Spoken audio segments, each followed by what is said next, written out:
and timely choice. I would like to acknowledge the role of IPI in organizing this panel within its third edition of the Stati Generali in Bari, and of Tiki for supporting this initiative not only institutionally, but also through the active participation of many of its representatives. The challenge we face is clear. Over the years, scholars, professionals, and local communities have developed a solid and shared understanding of industrial heritage in continental Europe. This understanding, however, becomes less clear when we look at Mediterranean Europe, and almost disappears when we consider the Mediterranean basin as a whole, encompassing both its northern and southern shores. Where should we begin to fill this gap of knowledge? I believe a useful starting point lies in the broader interpretations of a Mediterranean as a unified, though deeply heterogeneous space developed by major historians. In particular, the works of Fernand Braudel and David Abulafia offer two complementary perspectives that can help us rethink industrial heritage beyond conventional boundaries of time and geography.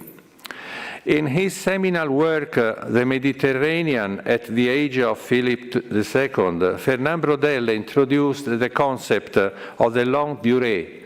He described it as the level of history shaped by social structure that change very slowly over time. In his words, production systems and material life have evolutionary time scales that can only be measured in centuries rather than decades. This perspective has relevant consequences for our discussion. It suggests that the chronological framework of key industrial heritage charters, such as Nizhny-Tagil Charter or the Dublin Principles, may be too narrow to capture the diversity and depth of a Mediterranean production systems, which alone predate the Industrial Revolution. Thus, revisiting the Mediterranean offers an opportunity to reactivate a concept that emerged some years ago within ICOMOS debates, relating the creation of an international scientific committee for the industrial heritage. I refer to the concept of heritage of production, capable of encompassing productive systems extending beyond the industrial heritage in a strict sense. While Braudel emphasized long-term structures, David Abulafia offers a broad polycentric vision. In his book, The Great Sea, he describes the Mediterranean as a space of connection rather than division. Throughout history, the sea functioned as the primary infrastructure, linking societies and enabling the circulation of people, goods, techniques, and knowledge. From this point of view, maritime equipment like ports, shipyards, arsenals, warehouses become central to the heritage of production, highlighting connectivity rather than isolation of the Mediterranean world. Due to the extreme diversity of Mediterranean civilization, describing their productive systems would result in an overly long list. I will therefore focus on a limited number of sectors for which material heritage evidence still survive. Following Abulafia's connective perspective, it is logical to begin with shipbuildings. Ships made Mediterranean connections possible long before the Industrial Revolution, and shipbuilding was a highly developed activity from ancient and medieval times. Emblematic examples survive in sites such as the Arsenale of Venice, the Galata shipyard in Istanbul, the former dockyards of La Goulette near Tunis, the port of Essaouira in Morocco, and the historic shipyards of Cadiz. As well as acting as a network of connection, the Great Sea provided the resources necessary for productive activities that played a key role in the history of the Mediterranean. Fishing and salt production are the first to be mentioned. Fishing heritage remains visible in sites where seafood has long been cleaned, processed, and distributed. Examples of fishing-related facilities closely integrated with urban fabric still remain in the ports of Catania, Trapani, and Mazara del Vallo in Sicily, Sfax in Tunisia, Agadir in Morocco, and Valencia and Alicante in Spain. Salt-making heritage is equally significant and can be seen in long-standing evaporation systems such as those of Trapani and Cervia in Italy, Aigues-Mortes in France, and Ibiza in Spain, where production is often still active. No less important are the production activities that have developed on the mainland. None of them could have functioned without an effective water management. Across the Mediterranean, sophisticated irrigation and distribution systems testify to a long-term culture of water governance. These include irrigation basins along the Nile, the Qattara systems of Algeria and Morocco, the Acequia networks of the Iberian Peninsula, and the rainwater collection systems, such as those of Matera in Italy. We have already seen them yesterday. Together, all these systems differ from the continental European model based on abundance, concentration, and large-scale hydraulic infrastructure. On the contrary, they reveal an outstanding capacity to adapt to adverse environmental challenges such as water scarcity through local ingenious strategies of storage and distribution. Closely connected to water heritage is agro-industrial production. In the Mediterranean, traditional crops such as wheat, olives, grapes, and citrus fruits have shaped productive landscapes over millennia. Practices such as terraced farming and dry stone construction, widespread across both the northern and southern shores, supported systems of cultivation that were only gradually transformed by industrialization. These landscapes preserve a continuity of techniques in which ancient and modern practices coexist. Manufacturing also plays an important role. Textile production is represented by the mills of Catalonia, the cotton complexes of Alexandria and Cairo, and the long-standing traditions of Damascus and Aleppo. Silk production sites such as San Leucio, as well as carpet weaving in Turkey and the Levant, illustrate similar patterns. pottery and glassmaking form another key strand from ceramic centers like Faenza, Deruta, Grottaglie in Italy, Manises in Spain, and Safi in Morocco, while glassmaking traditions are still present in Murano and the Levant. All these contexts are the result of hybrid productive environments in which craft and manufacture coexist, deeply embedded in the historic fabric of cities.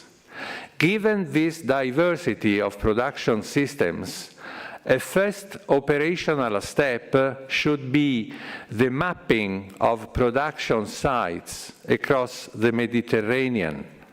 The recently published Atlas of Latin America Heritage, edited by Jocelyn Rodriguez and Rodrigo Cristofoletti and presented last December at UNESCO in Paris, provides a valuable methodological reference for addressing large and heterogeneous regions. However, today's panels also offers an opportunity to move beyond mapping alone by identifying cross-cutting themes capable of supporting new interpretive narratives that can inform future research, heritage policies, and strategies of valorization. The first theme is the role of tradition. As Louis Mumford argued in Techniques and Civilization, without tradition, the accumulation of knowledge would be impossible, and civilization itself could not exist. For Mumford, tradition is a decisive factor in human evolution, as it enables continuity, memory, selection, and the transmission of experience across generations. The Mediterranean, with its long-lasting production systems, offers a privileged context for developing new narratives centered on the primacy of tradition. In effect, continental European industrialization largely operated through substitution, dismantling pre-existing artisanal systems, and replacing them with factory-based production. In contrast, in the Mediterranean, industrialization must be seen within a long-durée framework, in which the transition from craft to industry took place through phases of coexistence and gradual and selective innovation. Heritage narratives should therefore focus less on rupture and more on continuity and layered transformations. These differences are also reflected in urban form. As argued by Marcel Roncaiolo, the Mediterranean city was shaped by long-term interactions between artisanal production, climate, and dense social life, rather than by functional zoning, typical of continental European cities.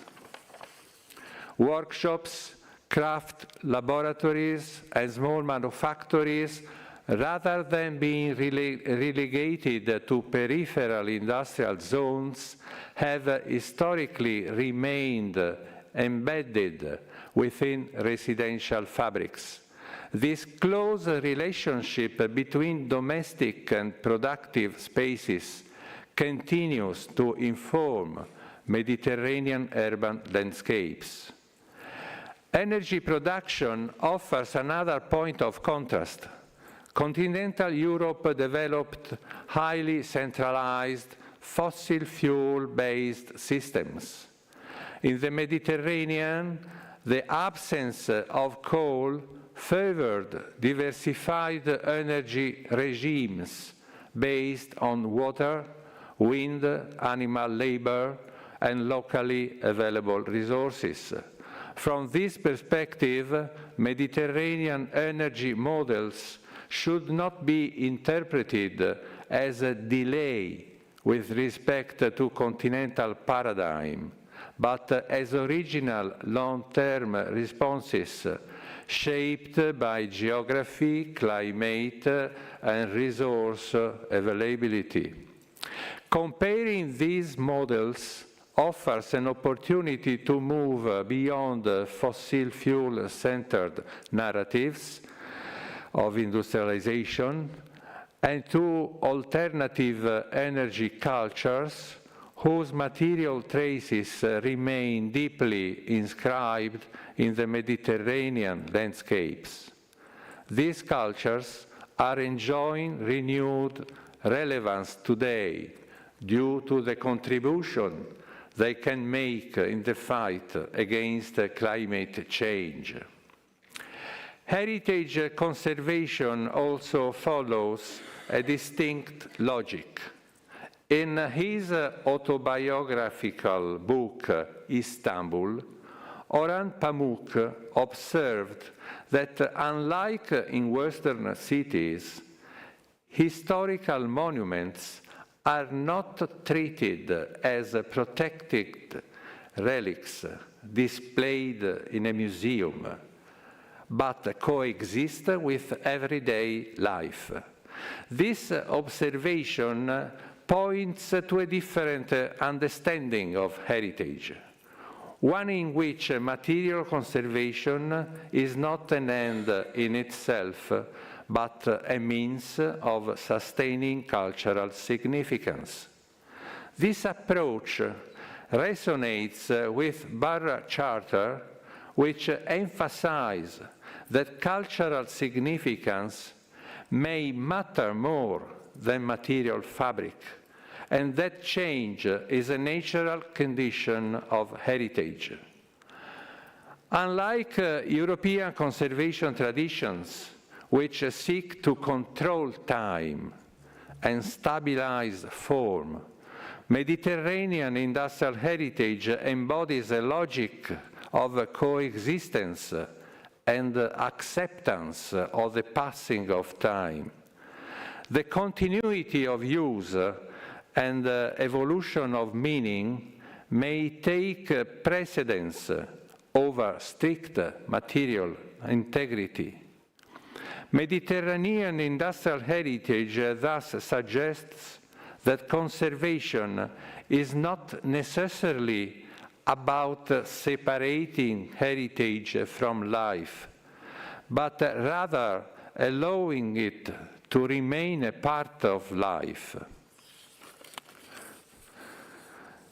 At the same time, it is essential to bear in mind that the Mediterranean cannot be understood as the setting for a story marked solely by slow and gradual changes.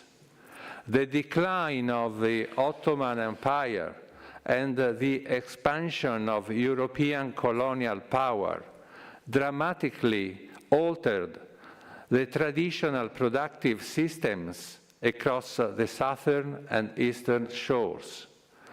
Colonialism did not produce a single path toward industrial modernity, but a variety of regimes with selective and uneven effects. Settler colonialism based on demographic replacement and land appropriation, as in Algeria. Extractivist colonialism operating through protectorates, as in Morocco and Tunisia and Egypt. Mandate-based colonial systems focused on administrative and commercial control, as in Syria and Lebanon, and late colonial experiments such as Italy's in Libya.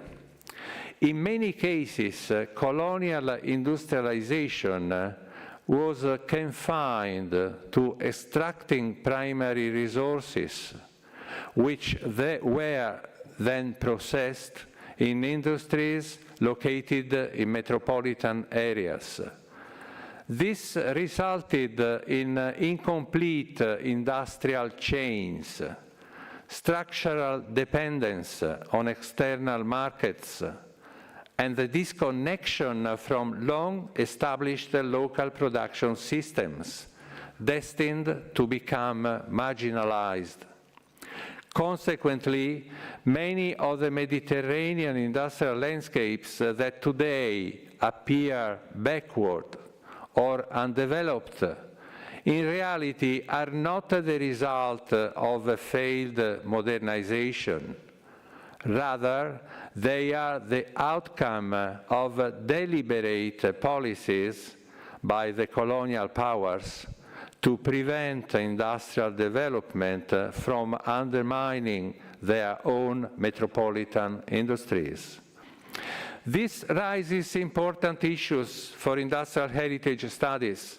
The valorization of Mediterranean industrial escapes must be linked to the construction of interpretive narratives that address the long-term effects of colonialism, rather than restricting interpretation to purely formal technological or architectural evaluations. Such narratives should illuminate regimes of dependencies that are now probably obsolete, but whose effects persist even in the post-colonial era.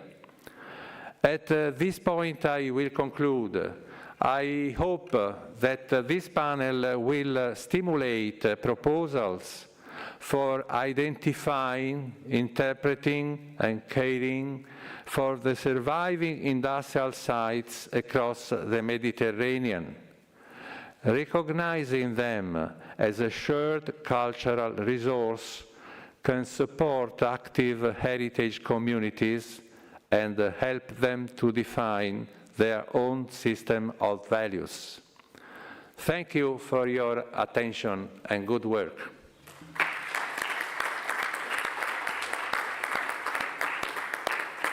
Dear Massimo, thank you very much. And I'm sure that in our intervention, we will touch and recall the many content that you gave us for our work. So we call to the floor Miranda Mir, Floranza Celeroy, Yara Risk, Robert Ghirlando, and Ana Cardoso de Matos. We managed that we will have a first table with member in presence, and second one with member by remote, because they make easier everything in managing the discussion.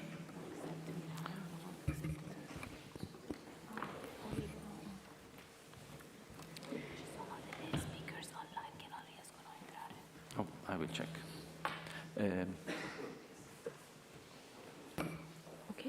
Yes. Okay. Yeah, sorry. I remember what we agreed that we have for this short presentation the goal to obtain idea topic. So we talk about 7 minutes for each one, 70 minutes. So please, Miranda, the floor is yours. Yeah. Sabah al-Khair, which is good morning in Arabic. I hope each presenter can also greet with their language. I will try to be quick. I'm today starting with giving you an overview of the industrial heritage in Egypt. I'll just briefly state it to you, maybe in an unconventional way, by telling you 3 stories. And uncovering by these stories, we can uncover endless potentials. So this is just a general mapping of the industrial classifications all over Egypt, overlooking two seas, the Red Sea and the Mediterranean Sea. And I will start with the first story, namely El Qusayr by the Red Sea. And it is, let's call it, Once Upon a Time, a story that has not ended yet. So what we see in this picture is exactly la Società Egiziana per l'Estrazione e il Commercio dei Fosfati, if I said it correctly. And this is actually the phosphate mining constructed by the Italians, long deindustrialized since over 30 years.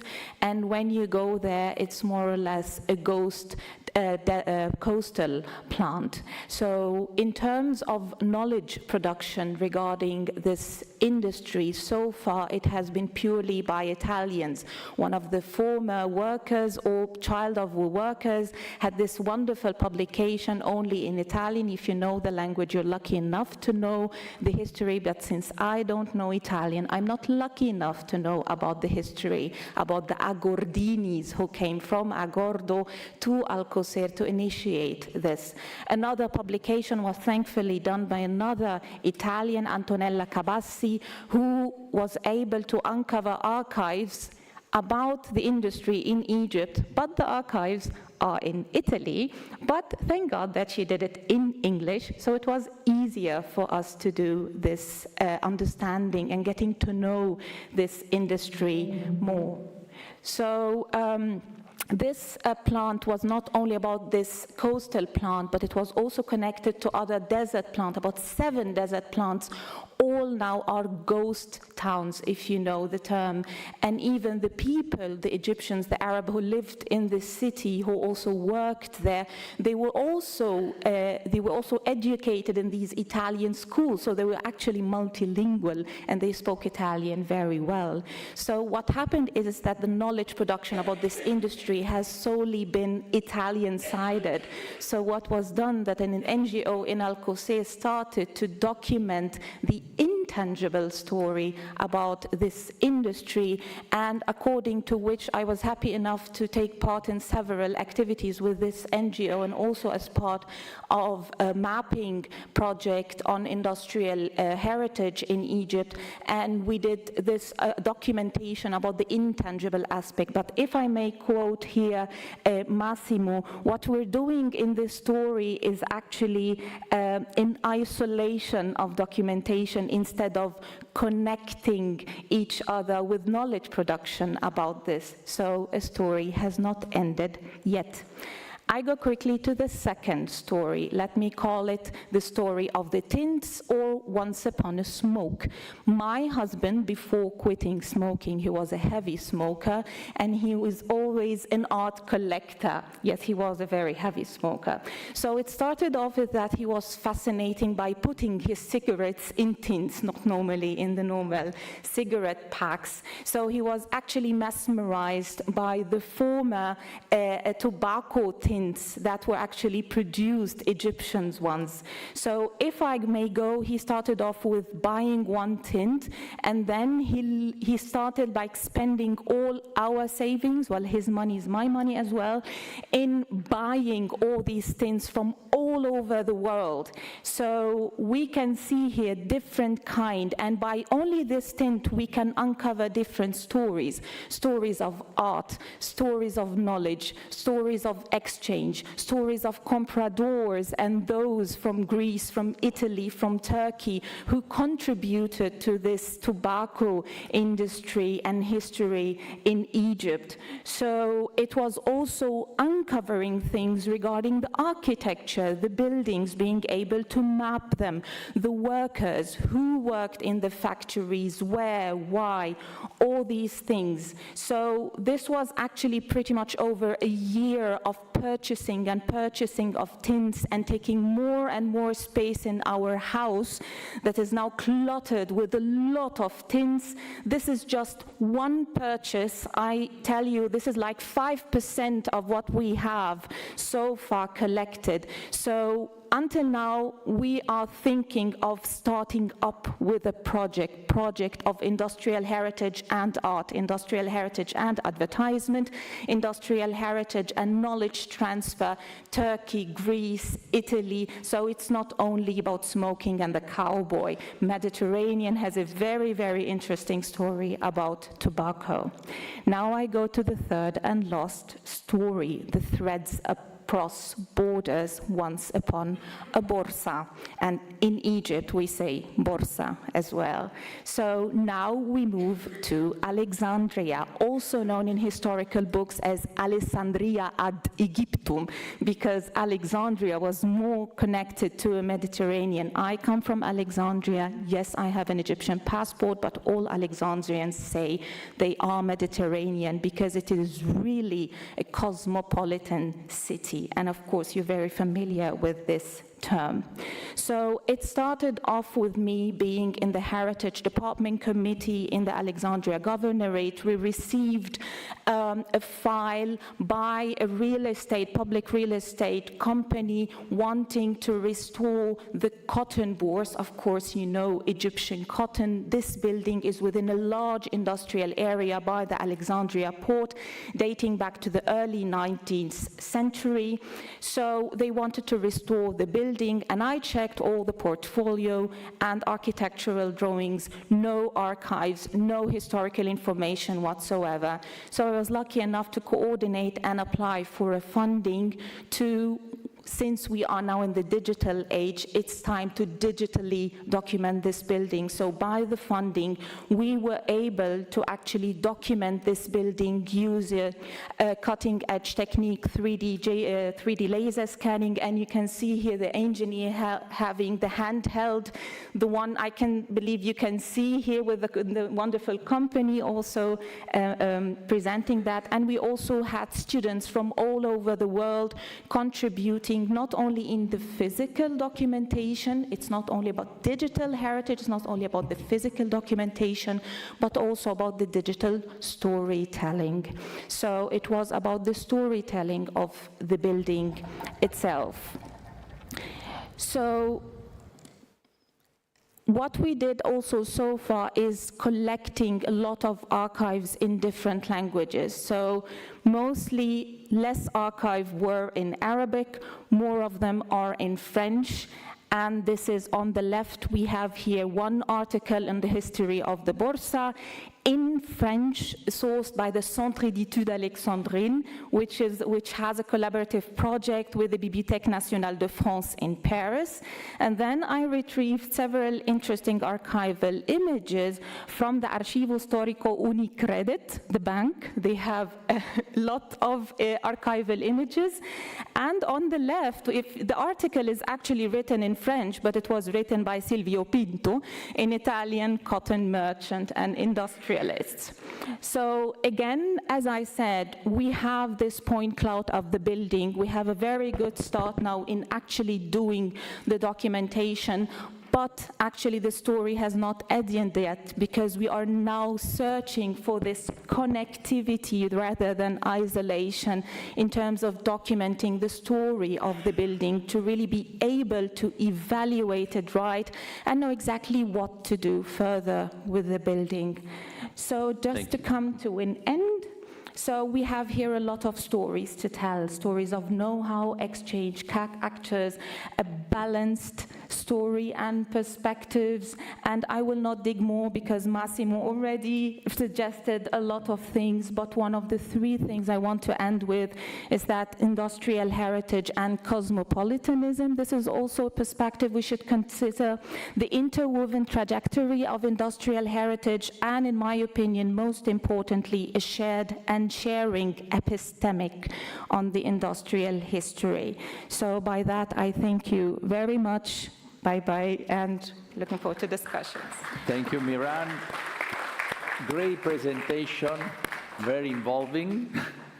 I give the floor to Florence Achille-Leroy, France.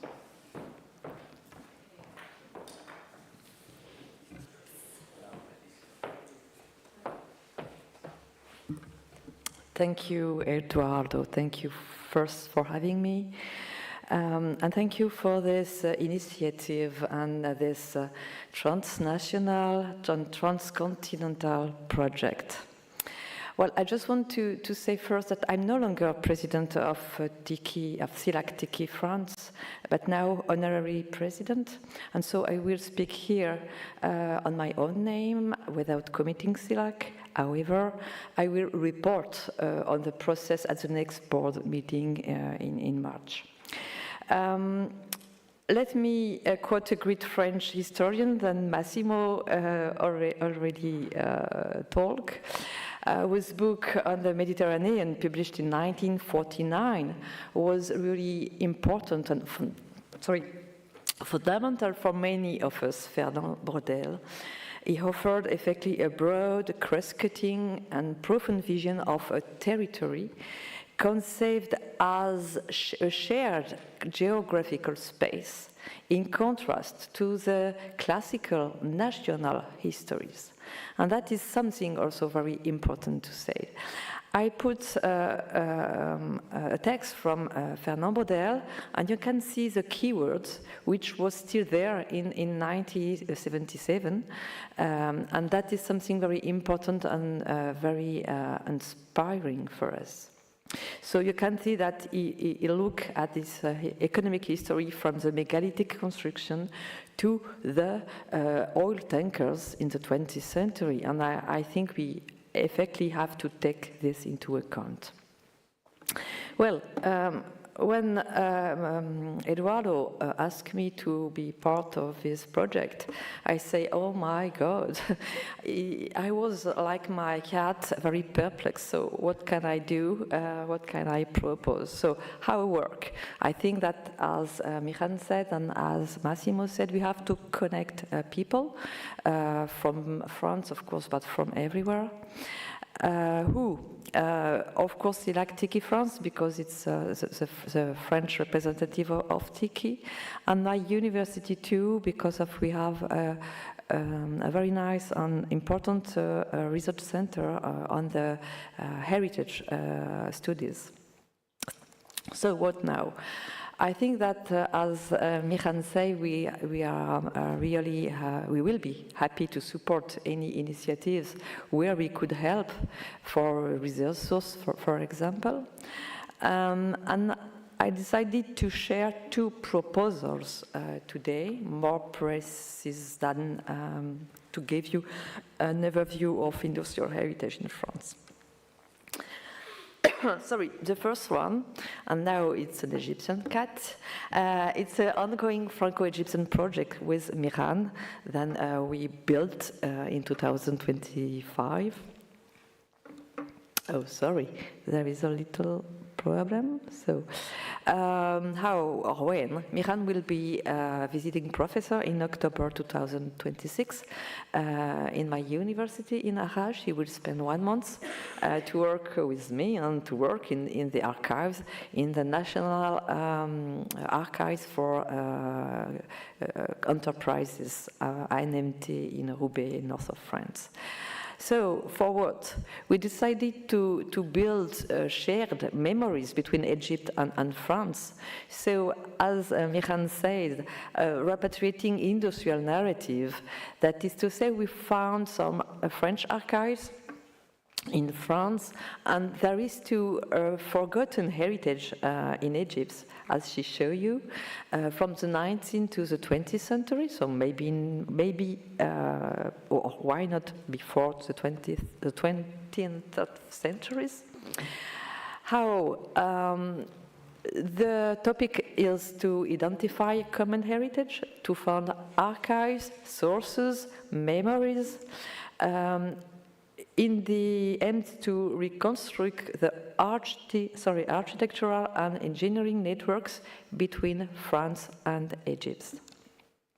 So here is some example of companies we found the archives, and we have to connect with or to cross with the landscape or the cities.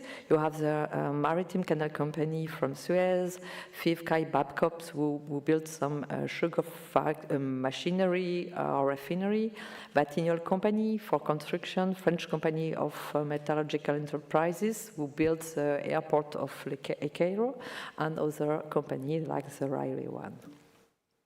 That is our first, my first proposal, and I just show you because I think it could be a good idea for people who work as we in the university to use this kind of offer, that is the visiting professor, which gives the opportunity and the money to welcome a colleague and to work together. The second proposal is 2 international conferences I'm working on. Sorry. The title of the project is The Entrails of Gaia, Realities and Representations of the Mind. I did it with 2 colleagues from literature, comparative literatures and German literatures. We propose to organize 2 conferences in 2027. The first one will be in Amiens, and it will be dedicated to the long-term extraction of industrial ores, minerals, and so on. And the second one will be focused on the representation of mining in colonial areas or empire areas. I insist on the fact that we want an equal approach. That is to say, we want some analysis about the representation of mining from the point of view of the actors of the colonization and from the colonized people, poor populations. That is something I think very important. So what is the ambition of this project? Is to foster dialogue between Tiki networks, between Tiki Europe, Tiki Africa, Tiki Asia, Tiki Latin America. We don't have to stay by continent. We have to talk together to build a shared memories and a shared industrial heritage. So it's important for us to bring people together rather than to oppose or separate them. And that is also something that Massimo told. Thinking about the 21st century industrial heritage as a process of co-construction at multiple scales. We have to build this industrial heritage together in each country and continent, and to try to do it, as we say in French, à parts égales, that is to say with equal parts. It's a beautiful book who wrote one of my colleagues in France, Romain Bertrand, which wrote the history between France and other countries. So that's all for my part. Thank you.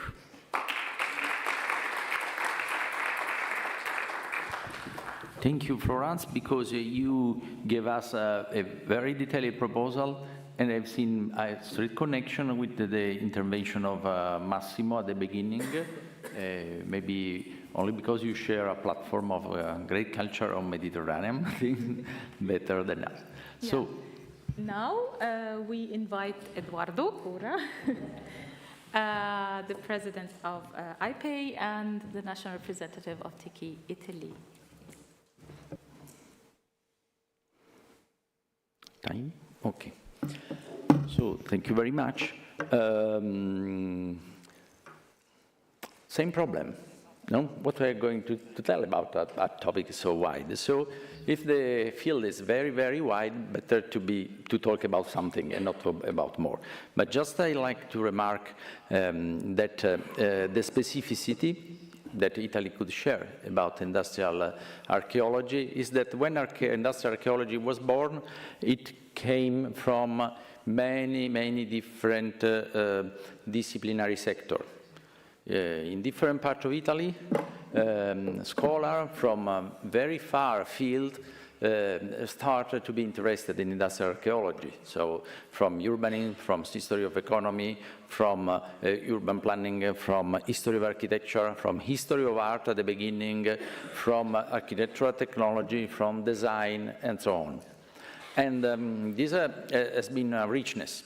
And when all this group that at the beginning was really strictly related to local area and local topic joined together, it was very clear that even if they were local as geography, they were totally global in the thinking. So this permitted us to deal with the very various heritage. So how propose topic? I took very easily the three kind of values that our chart highlight. No, the best definition or definition that I like so much of industrial heritage, the one from the Tiki chart. The industrial heritage is the evidence of activities which had and continue to have profound historical consequences.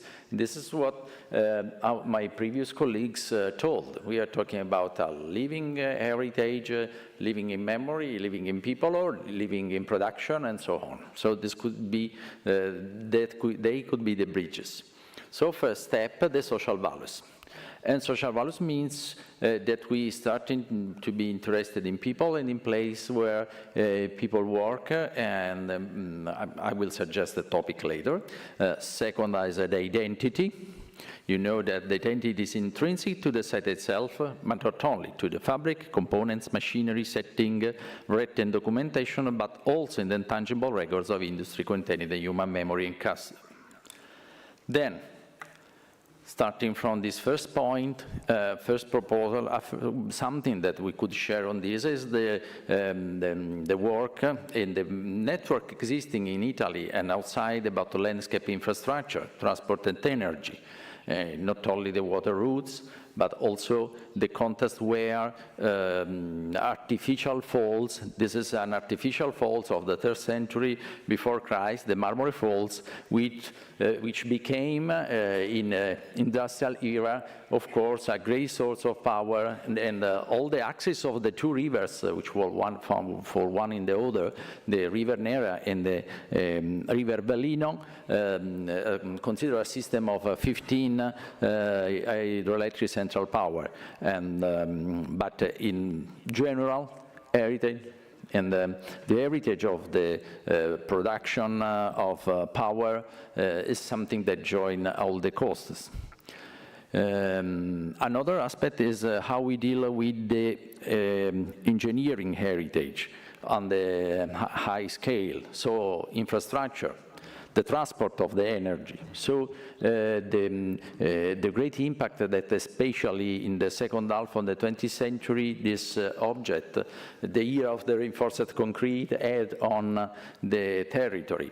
It's very recent, API is a member, the realization, the constitution of a regional diffused museum of engineering in the area of the River Brenta, and there are many elements of the landscape became a part of a musealization which is really similar, no, in object and in tools to an eco-museum, but which is related to that deeply interest also in the high value in science and technology of the object. But on another side, I thought it could be interesting for our group the role that they had in the first and second part of the 20th century, the land reclamation. So land reclamation, which brought a new shape and totally planned shape of morphology of the territory, and also new towns. New towns have, considering the value that we expressed, as a palimpsest of element which start from the people who was there before. No? We remember in Kiruna this, and people who came later, and also production which was there before, what happened later, and also what's happening now. Because as Lucie highlighted for us, in Company Town, when As often a planner planned also the tentative to gain a very fast time a new identity. So this identity, the identity planned is related or not with identity gained 50 years later, 70, 100 years later. Another aspect, coming back to the value of our chart, is the technological and scientific value in history of manufacturing, engineering, and construction, with this value, with the aesthetic value. All the area, all the Mediterranean is interested by work of a great company, great engineering. We could put in the dishes of this reflection. Engineer worked in all the area, Luigi Nervi, Riccardo Morandi, Silvano Zordi, Sergio Musmeci, but mostly for the interpretation of the role of structure, the interpretation, the point of view about the possibility of material. So for Nervi, he searched for natural resistant forms, Morandi artificially balanced figures, Silvano Zorzi essential design structures, Sergio Musmeci visionary forms without a name. Coming back to the company town, there are different kind of company town which is related to different topics. On one side, the one I named before, related to the industrial, agricultural industrialization.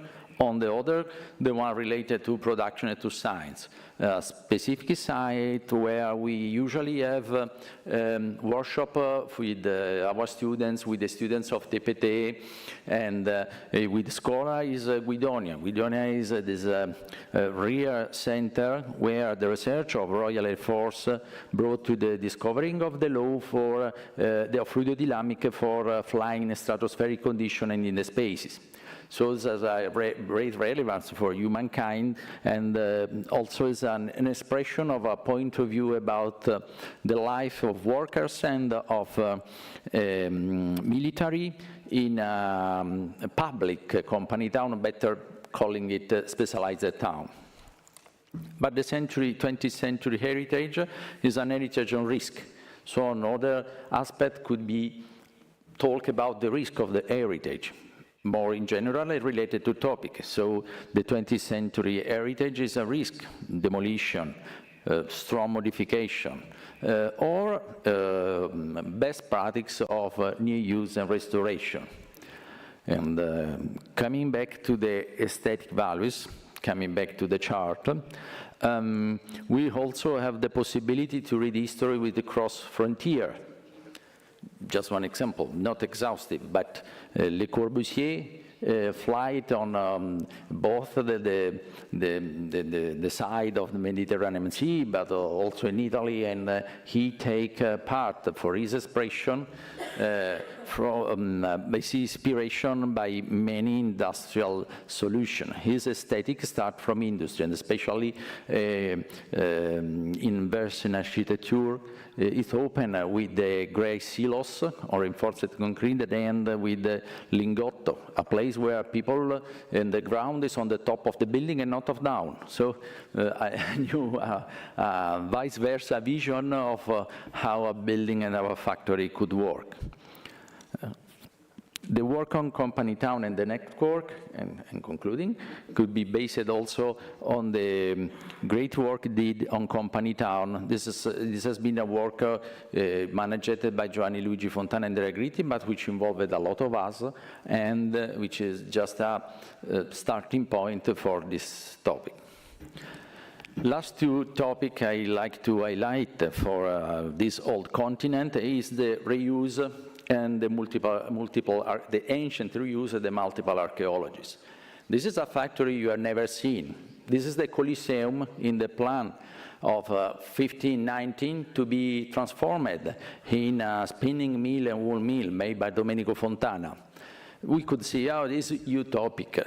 No, because in the same time, in other area, in other giant monument of the past, and not only in Rome, not only in Italy, but in many sites of Mediterranean Sea, great structure from the past were placed for contemporary production industry, and also for highlight the drama of the passage between the old regime to the new regime for people through industry. And this is remembered very well in our case study, and not only case study, but a place where we design, we produce experience for people in understand this complex landscape. The factories settled in the sanctuary of Hercule de Victor in Tivoli, in Tibur, where the industrial production started in the 17 with the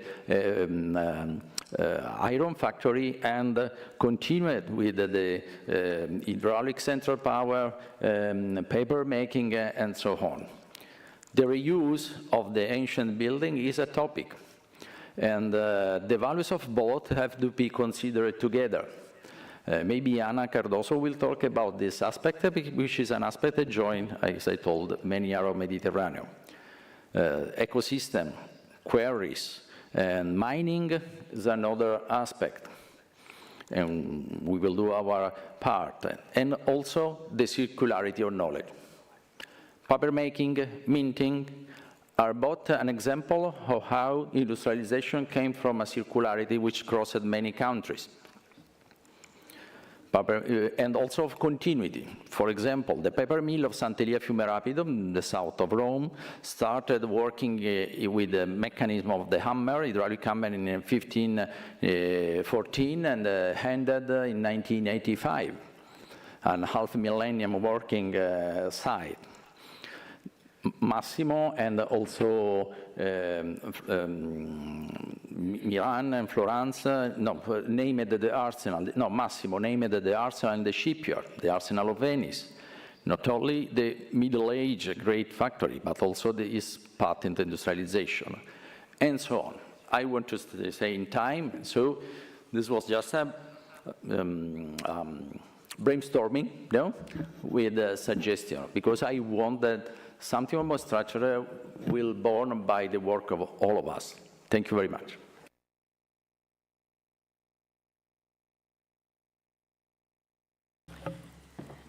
Thank you very much, Eduardo. Now we would like to invite Yara Riz. Yara Riz is our recent Tiki member from Lebanon. She's a researcher and an architect in heritage conservation, and she's actually recently obtained her PhD from La Sapienza, so I think you're more familiar with her. Please, Yara.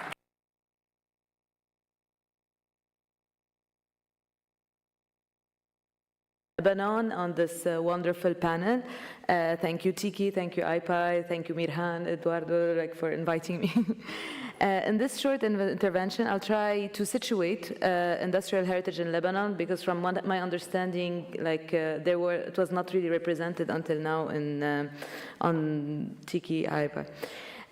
So I'll try to situate the industrial heritage within the broader Mediterranean condition, and it is like the characterizations that maybe can help this and be helped by this panel. So Lebanon occupies a strategic position in the eastern Mediterranean. Its ports, railways, agro-industrial facilities, silos, energy infrastructures were historically embedded in the regional trade networks connecting Europe, the Arab world, and all the way towards Asia. Yet despite this centrality, industrial heritage remains largely unrecognized, unprotected, and undocumented. It is a result of a long historical process that shaped how heritage itself was defined. The discipline emerged in the late 19th and the early 20th century under the influence of Orientalist archaeology, first during the Ottoman Empire and later during the French Mandate. Heritage was framed almost exclusively through antiquity, particularly Phoenician and Roman remains, which were instrumentalized in order to create a national identity after the independence. And in this case, and although there is a law from the 1933 that was not updated, Theoretically, it allows for the protection of post-1700 structures only if proven worthy. And we all know that it's difficult to prove worthy. In practice, it has reinforced a hierarchy in which modern and industrial heritage is perceived as expendable. Lebanon has no dedicated framework for protecting industrial sites, no recognition of industrial landscape or systems, and no legal instruments. As a result, industrial heritage has been abandoned, undocumented, forgotten, and therefore especially vulnerable to post-war privatization and real estate-driven developments. A first illustrative case I would like to mention is the Laziza Brewery, established in the early 1930s, and it is the first industrial brewery in the Middle East. Beyond its architectural value, Laziza was a symbol of early industrial modernity in Lebanon. After its closure in 2003, the complex was demolished to make way for a high-end private development, even though local architects, heritage activists, and neighborhood residents publicly opposed the demolition. These efforts were unsuccessful, and now we have another new high-end development being built that doesn't fit with the neighborhood, work-class neighborhood. In that way, we lost many of our industrial heritage buildings, but it is important to highlight that we have an alternative and effective solution that has been trending, let's say, and is actually saving industrial heritage through private requalification of these structures. Unfortunately, in such contexts, this also means closing these buildings to the wider public. A more recent and traumatic example is the Beirut grain silos, built in the late 70s, partially destroyed during the 2020 explosion, which I think you all know. I did not talk about it. This rapidly became a site of memory, mourning, and political contestation, and this is a site that actually protected half of Beirut from the explosion. Although ICOMOS urged Lebanese authorities to protect the remains, no permanent legal protection have been enacted, and talks of destroying it have emerged. With an absent state, Lebanon illustrates emerging alternative opportunities. The country has developed a dense ecosystem of non-state actors, especially since 2020, who are documenting modern and industrial heritage and engaging communities, reframing heritage as a social cultural resource. A notable signal of shifting perception is the inscription of the Tripoli International Fair, designed by Oscar Niemeyer as a UNESCO World Heritage, showing that there is a shift in awareness. However, these interventions are still limited to protect buildings as single buildings or complexes. For the people who know me in my research, I've spent the last 4 years working and documenting the Lebanese railway heritage. I think that it offers a clear example of Lebanese industrial heritage and Mediterranean heritage and transnational systems that can be associated with transnational heritage, rather than a collection of isolated sites. The Lebanese railway network, developed in the 19th and 20th century, connected ports to inland cities and linked Lebanon to broader regional systems and the Mediterranean network. Today, railway heritage in Lebanon is associated with images of abandonment, squatting, destruction, and ruin. It has faded from collective memory, and associations such as Train work to reclaim this memory and advocate for the reinstallment of railways, often with very limited public or political support. Some stations have been rented out without public bidding.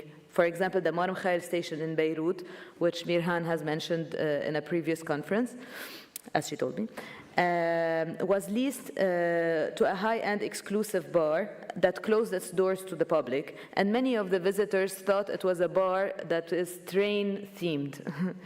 The same station reveals later, after the explosion of 2020, Lebanon's reliance on international intervention. The Mar Mikhael station was severely damaged and currently is being restored with funding from UNESCO and the Italian embassy. While this generated public attention and awareness, it has also raised questions about long-term governance and public access once the restoration is complete. In contrast, the Tripoli station stood as an open industrial park, technically a ruin that was reclaimed by the Tripolitans and the people of the city. Once the Tripoli station was rented out without public bidding to a private truck company, and they started working on demolishing the station. Local heritage group and railway activists successfully mobilized public opposition and reversed the decision, demonstrating that bottom-up action is still effective and is becoming more effective in Lebanon in such a highly privatized environment. The railway heritage stands as a lucky heritage in Lebanon. We haven't lost completely because it's state-owned. And it is just completely abandoned to ruins, with some bottom-up intervention, especially by train or other associations that are trying to rehabilitate the train through awareness and heritage reclamation. What is important to emphasize, particularly for a Mediterranean audience, is that Lebanon's situation is not exceptional, but symptomatic of a wider regional dynamics. Across the Mediterranean, especially in post-colonial context, we observe similar challenges: outdated legal frameworks, weak archives, underfunded institutions, and a heavy reliance on international or project-based interventions. To conclude, industrial heritage in Lebanon highlights three priorities that resonate strongly with the objectives of this panel. First, the need to move beyond monument-based protection towards system, landscapes, infrastructures. Second, the urgency of linking research and documentation between one another and with advocacy and policy.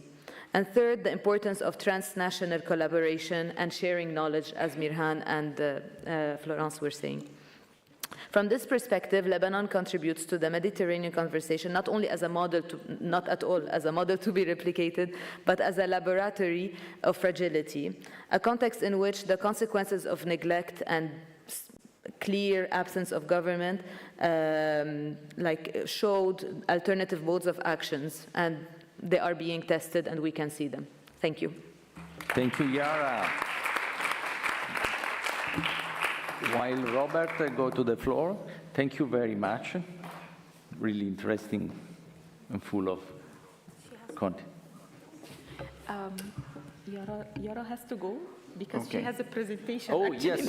Go. So, yeah, she will come back. The floor is for the yours. discussion. Right, so Malta.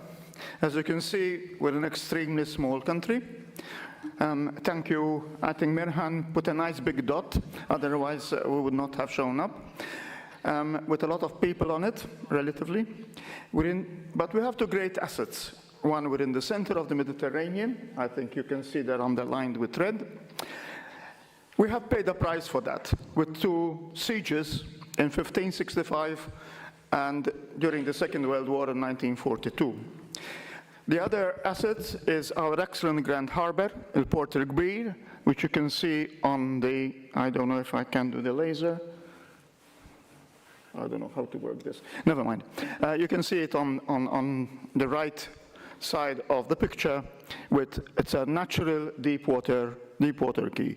It's been home to two important fleets, the fleet of the Order of St. John, better known as the Knights of Malta, and then home of the British Mediterranean Fleet. Now, so it's no surprise that our heavy industry is ship repair. And the British built 5 of those 7 docks we have. The last 2 were built by the Maltese government. The dock number 1, which is in the creek on the right-hand top corner, in the other creek, is no longer in use. But the other 6 docks are still in use by Palumbo, who has been given a very long-term lease of the place. Now, what Palumbo has done is he collected a number of machine tools and actually created a little museum within the shipyard, which is quite nice of him, I think, rather than destroy them. However, there are other relics, let's say, of industrial heritage. You can see the bollard over there with VR on it, which means Victoria Regina. So that goes back to the time of Queen Victoria. On the other hand, that long late has historical importance. That was taken by the Allies from a shipyard in Geneva at the end of the Second World War. And up to a few years ago, it had a plaque on it which said that this was brought to Malta as Italy war damage reparation. Now, water has been our biggest problem for centuries. We now have solved it with reverse osmosis, and I was considering now that we've been doing reverse osmosis for so long that it's probably also industrial heritage now. Anyway, these are just a sample of the many reservoirs that we have, but I'd like to point out the bottom one in the center, 1909, that was built the British. That is 5 stories high. It's extremely impressive when you go down there. It contains 45 million liters of water, or it can contain 45 millions of water, which is 9 times the Palumbaro Lungo we saw yesterday.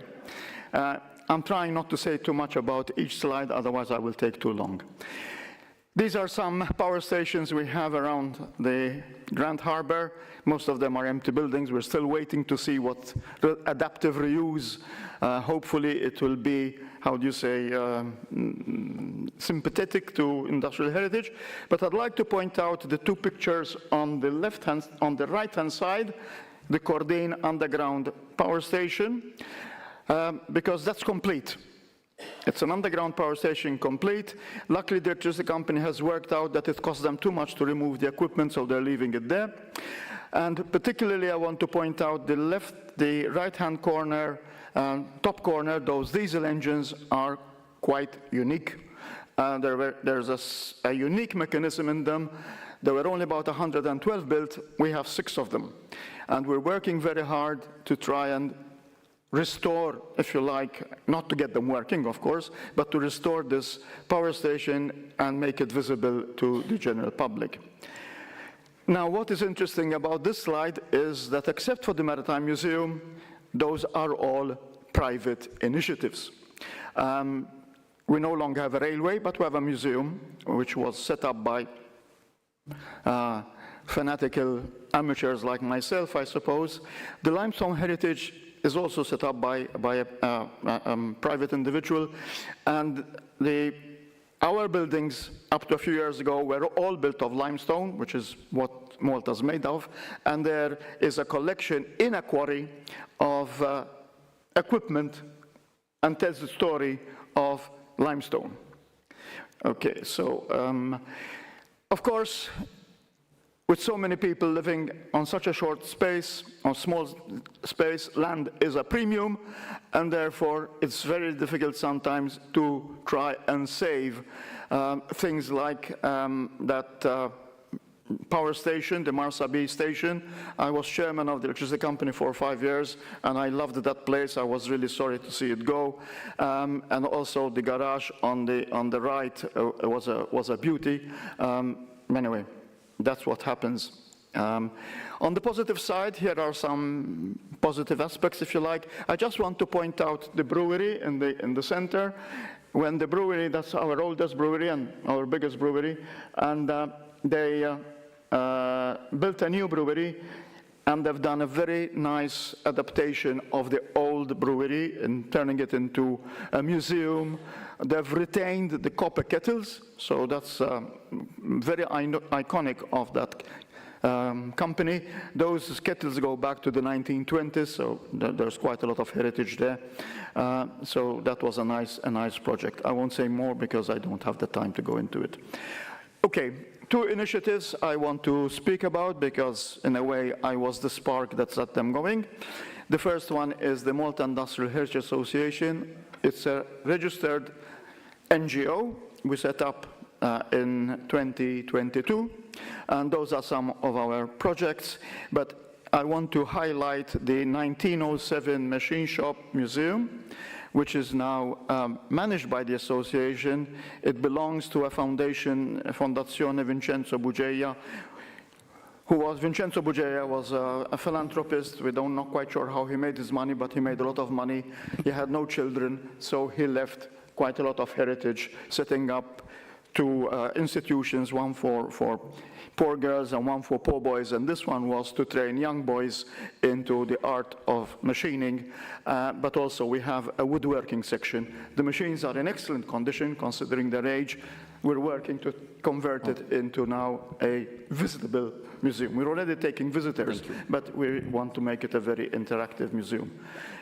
Thank you. The other one is the Industrial Heritage Platform at the university, which I set up with the blessing of the rector some years ago. We've done 2 important seminars, very successful. The one on the left, you see that beautiful turbine, that's gone. All right, that was part of the destruction we saw. In fact, when we were having the seminar, we did the seminar partly because we wanted to see if we could save the station. But while we were doing the seminar, there were workmen outside already breaking it down. Okay, Thank you very much. I'm putting in a few ideas about actually the network. I was going to suggest a slight change in name to Mediterranean Industrial Heritage Network, because then it makes it easier to pronounce the anagram. What do you call it? Yeah. All right? Because it becomes Medin, so it's much easier than the other one, which would be Medni. Anyway, so I think you would all agree on the objectives to find common threads of industrial heritage that connect us across the Mediterranean, discover what industrial heritage, technologies, terminology we have in common, and I think this can be done through collective research projects. We, in fact, myself and my colleague at university, Ruben Borch, we have been submitting a project with actually some friends from this Polytechnic and Tor Vega in Rome and from Turkey and Jordan, a project related to water. Possible areas of research, obviously the sea, shipping, fishing, and you mentioned the salt, Massimo. We also have Salinas in Malta. We have a visitor center for one of the best salinas, which was built by the Knights. Water, and added, including desalination, because now I think we have distillers that go back to 1902 or 1903 on the island, so we have also that. Communications, energy. Thank you Topics very for much. research. Can I just finish a little bit? Topics for research, I'll just mention one thing. I'm very keen on preserving terminology, because what happens is when a trade dies, you lose the technical words, all right? And we have a lot of Maltese technical words, which we've obviously also obtained from other languages. So, grazie ħafna. Thank you very much. Thank you. Ana Cardoso de Matos. Yeah.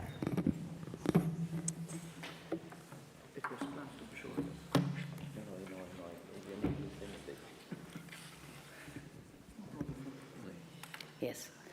First of all, I would like to thank for the invitation, and I must say I'm not here, as it is in the program, as a representative of Tiki Portugal. I'm here, and this is the reason why I'm here. I'm here in a way because I work with Eduardo and Julian Sobrinho Simal in project linking the Mediterranean, and also because my experience of TPTI, that I think this is a very good network to understand all the industrial heritage on the world and in the Basin of Heritage. The TPTI that is now directed by my colleague Valérie Negre, who is in the room. Oh, I passed this. Okay.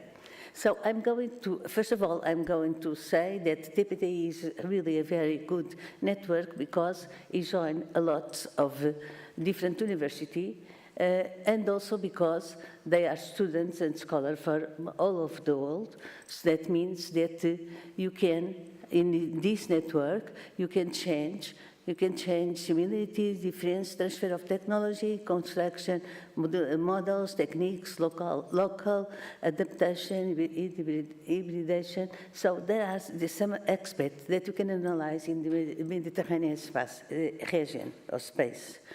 But my analysis is a little different. I cannot pass, sorry. Sorry, that is not, don't move on.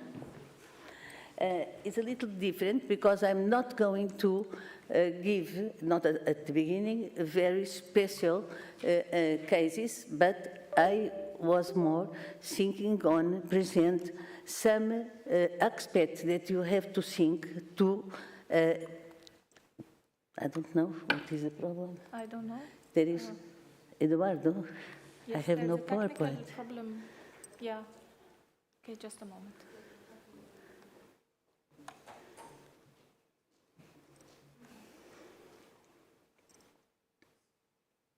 Okay, probably no. Oh, thank you. Yes, it works. Thank you. So I would like more to propose some aspects that I think that you should analyze to understand why you can find similar building construction and similar heritage in different parts of the Mediterranean. And one of the words I would choose is artisan works, company transfer of technology and technological adaptations. And as you can see, there is a lot of mobility of these men, these workers, and with them, when they go from one country to the other, they also take with them the skills, the savoir-faire, all these things that are very important. And also not only the worker, but also what other kind of persons like architects or engineers. And when you analyze, for example, a case that is the engineer André Cohen, you can understand that they had constructed dams in different parts of the Mediterranean. Although France will construct a lot of dams, he'll also construct in Portugal, in Morocco, in Libya. And when you analyze the different dams, you can understand the similarity and the difference that are with the dams in this country. So that can help us to understand this kind of engineering heritage and how to intervene. The other thing I think that is very important also to analyze is the internationalization of enterprise and the construction that give a construction of industrial buildings. When you analyze, you see that that are only an example, the example of the enterprise Baume & Marpin. This enterprise has constructed a lot of bridge, a lot of railway station in different countries of the Mediterranean. And so you can also understand, for instance, you can understand the similitudes between the station of Sevilla and the station of Lisbon, for instance, or you can understand other constructions that you can find in Libya or in other countries of the Mediterranean. The other more examples that you have in here for this enterprise that you can also analyze. An aspect that I would like to emphasize is the architects and engineers, so we can talk of this kind of profession in the global Mediterranean. So they came from their training from action. That means they are trained in certain schools that are a reference for at the moment, it was, for instance, the École des Beaux Chaussées or l'École Centrale de Paris for the 19th century, or, for instance, the University of Architects of Porto in Portugal, or the Venice Architects University, and so on. And when we understand they have the same, teacher, they have the same, learn the same things, so they are going to apply, to applicate in the different countries the law. Also, I think that it's very important to analyze things like territorial infrastructure because they are technical and industrial railways, but also because this kind of infrastructure also have organized the territory in each country. So it is very important to understand how this infrastructure organized in each country the territory. How it was chosen that had made for constructing the dams, for constructing the lines of railways, and so on, how they have improved the ports. Also, you have to think about urban infrastructure. Urban infrastructure because urban infrastructure is very linked with something that is not only the industrial heritage, but also urban planning. And you have to understand in each country how this type of urban infrastructure have defined different models of cities, or how they have interfered in the planning of the urban. Also, I would like to emphasize another thing that I think is very important, that is the teaching manuals for workers, engineers, architects, and technical books. Because they are also a way of transfer knowledge and technology. And the use of this kind of materials also define the kind of construction that have been made in each country. And I have not put the slide, but I also would like to emphasize the mobility of the objects and the mobility of the machines. It's very normal that the machinery had a second life, and the second life is also a way of transfer technology. So we have to analyze this second life that the machinery had in the other countries. Bon, there is only some idea for the analysis of the industrial heritage in the Mediterranean. Thank you very much. Thanks.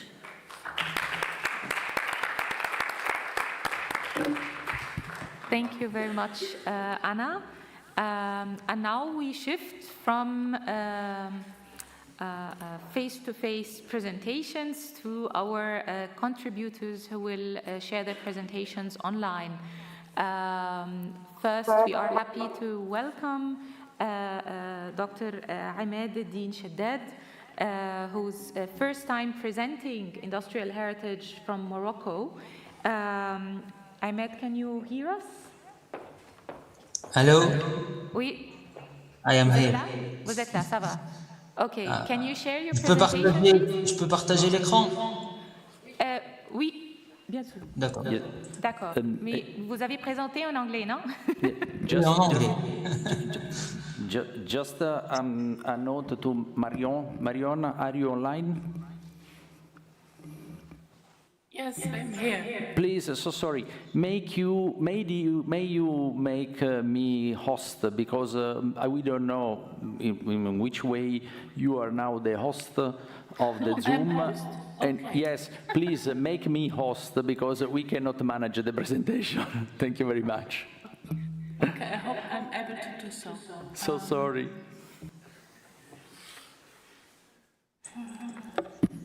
Himad, you can share because you are co-host. Yes. Okay.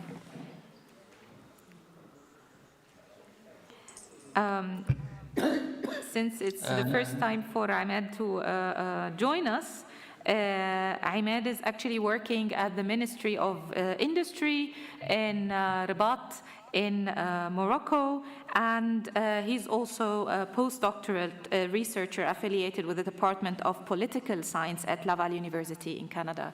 So, Ahmed, please. You have 5 minutes. Thank you. Okay, thank you. Hello, everyone. First of all, thank you very much for this opportunity. I am very pleased to present to you some elements of the Moroccan case.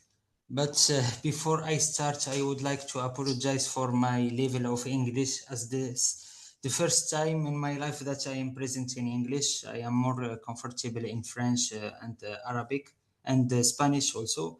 So if it is possible to translate the questions into French, I would be very happy to answer them. Could you please share your slides? Okay. Thank you. Allow me to introduce myself.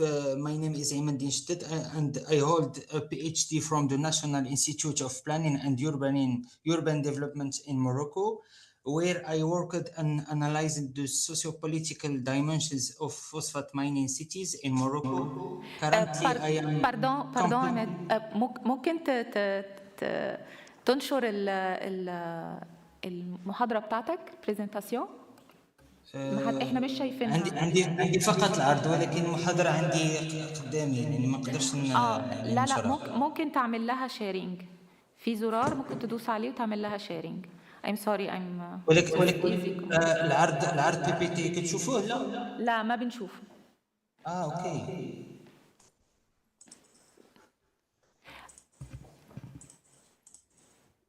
Just as a plan B, is it possible at the control room to share his slides? لأنني حاولت درت بارطاجي l'écran mais Tu ne peux pas le partager? non je peux pas لا ما عنديش درت بارطاجي l'écran mais He cannot share his slides.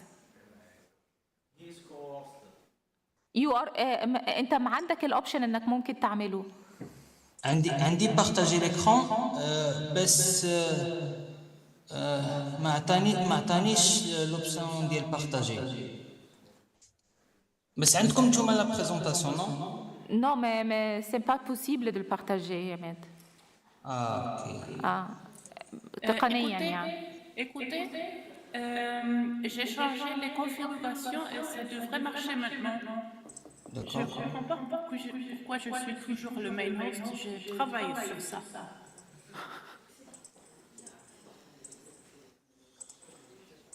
maintenant Oui, ça marche maintenant. Voilà, merci. Alors vous pouvez commencer maintenant. Merci. Allow to me introduce myself. My name is Imaddin Shaddad and I hold a PhD from the National Institute of Planning and Urban Development in Morocco, where I worked on analyzing the socio-political dimensions of phosphate mining cities in Morocco. Currently, I am completing my postdoctoral research affiliated with the Department of Political Science at Laval University in Canada, where we have been working with the post-mining communities of the issue of reconverting this context, notably through the promotion of both tangible heritage and the collective memory of mining workers. First of all, Moroccan industrial heritage is still not officially recognized as such. Despite their significant historical and socio-economic value, mining heritage sites in Morocco face multiple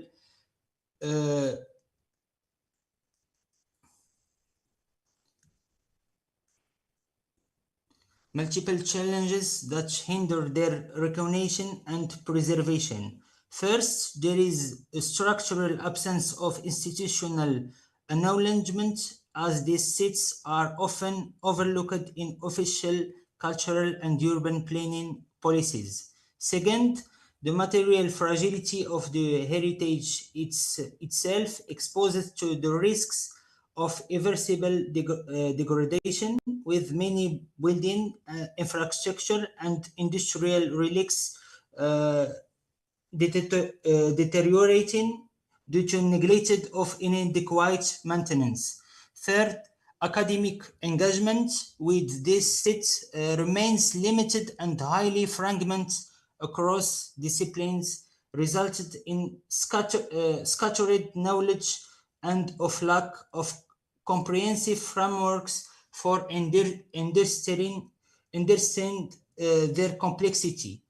Together, these factors contribute to a vulnerable heritage landscape where the tangible and intangible dimensions of mining history risk being lost before their full value can be appreciated for safeguard.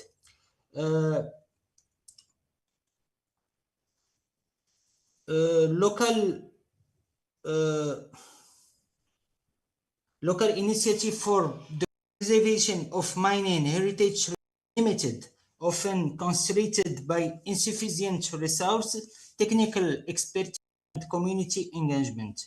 Yet, despite these challenges, these territories possess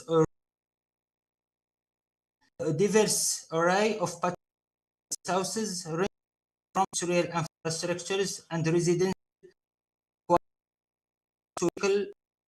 and memories. This potential requires effort that combine local participation, strategic planning, and interdisciplinary research to transform these assets into sustainable cultural and educational opportunities. The 6 photos we are about to see successively schematically present some varieties of Moroccan industrial heritage, which remains largely invalorized. Railway heritage, the film industry, port facilities, purely industrial sites, the collective memory of port and river activities, as well as very old artisanal practices.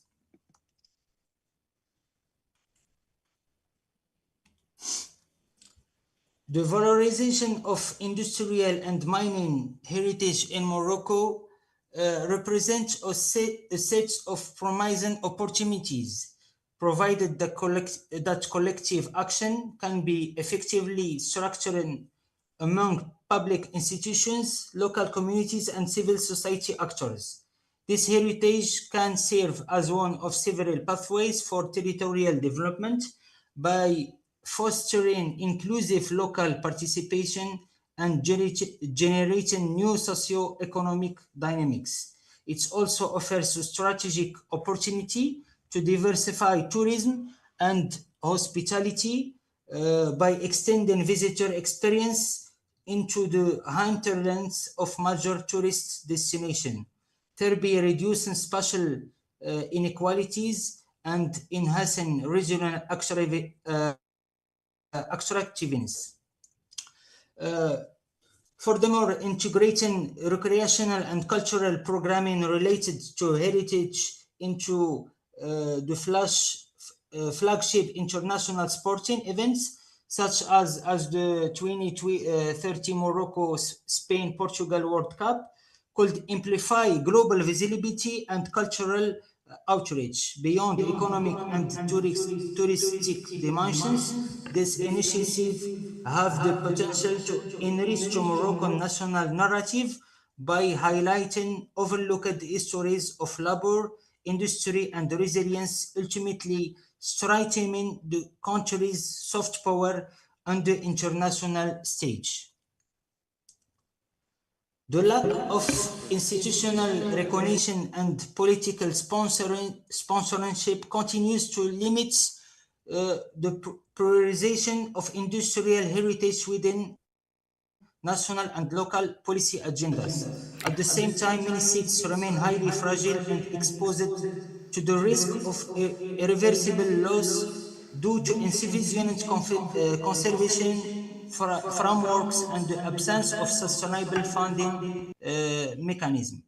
Moreover, low levels of academic engagement, fragmented disciplinary approaches, and limited international uh,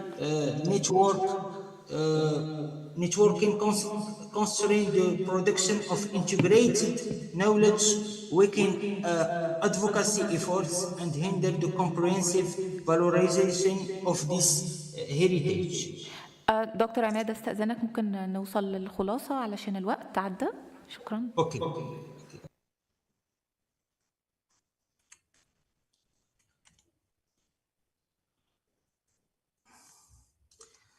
Moroccan territories shaped by mining activities are characterized by deep historical roots and strong territorial embeddedness reflecting decades of industrial development and socio-economic transformation.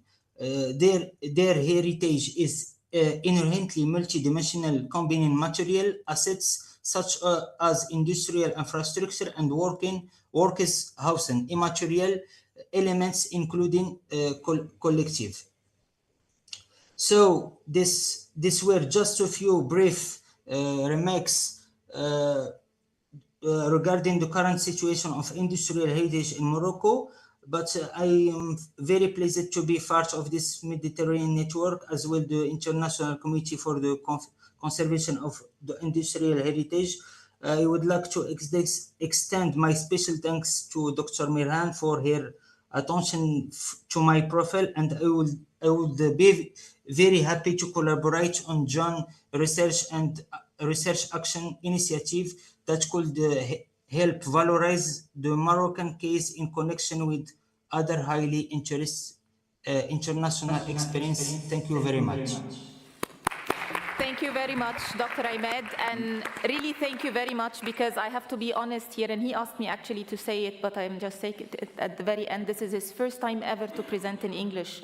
He's a Francophone, so he speaks several languages except for English. So this was really, really hard work for him, besides the slides themselves, just the presentation. So thank you very much. Thank you very much, Ahmad. And I hope to meet you very soon in our roundtable and panel for work. Thank you very much. Then I give the floor to Ainara Martinez Matia for the Spain. You are co-host. You can share your screen if you... Let's try.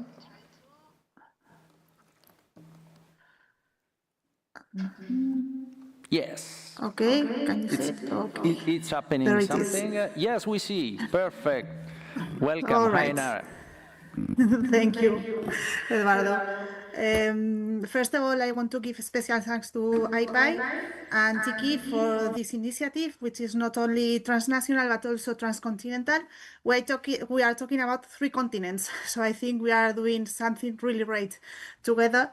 Also to Julian Sobrino, who can't be here today, but he has prepared this presentation together with me, and also all my Tiki Spain colleagues, because this is a collective presentation, so yes, I'm sharing something that is part of their job also.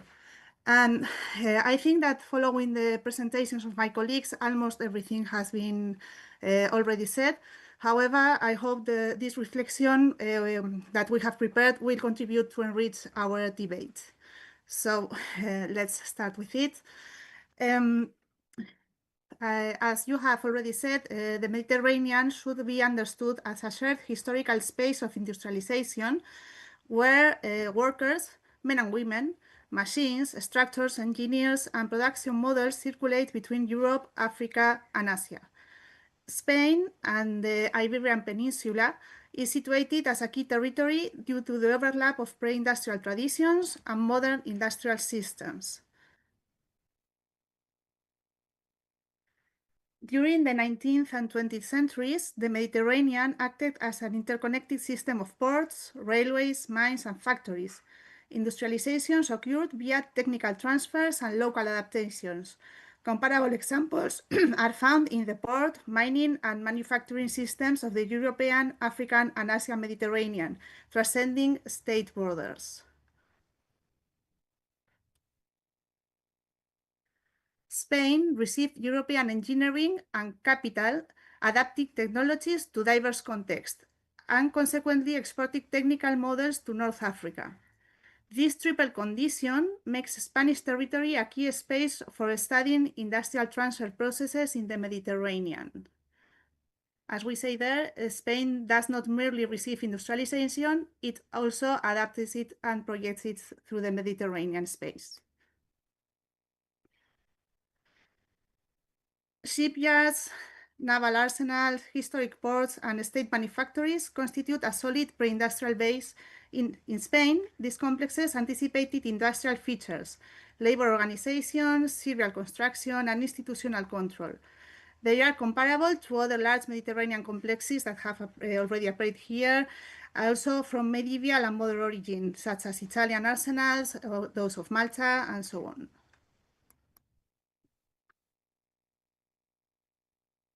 Industrialization did not eliminate previous structures, but transformed them. Sorry. Historic ports were expanded, arsenals repurposed, and state manufactories incorporating machinery. In Spain, this transition is particularly visible in port cities and territories with prior production traditions. For example, the railways, mechanism mining, and industrial ports. The transition is visible in the transformation of historic maritime fronts into industrial infrastructures.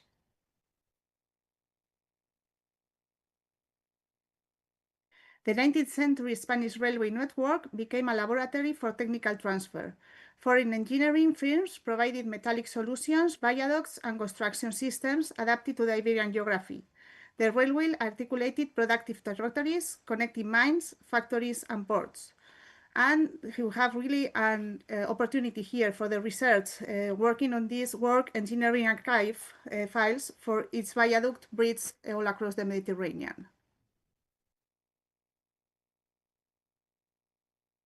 Spanish mining districts generated complex industrial landscapes, mechanized extraction, mineral railways, ore loaders, and export ports.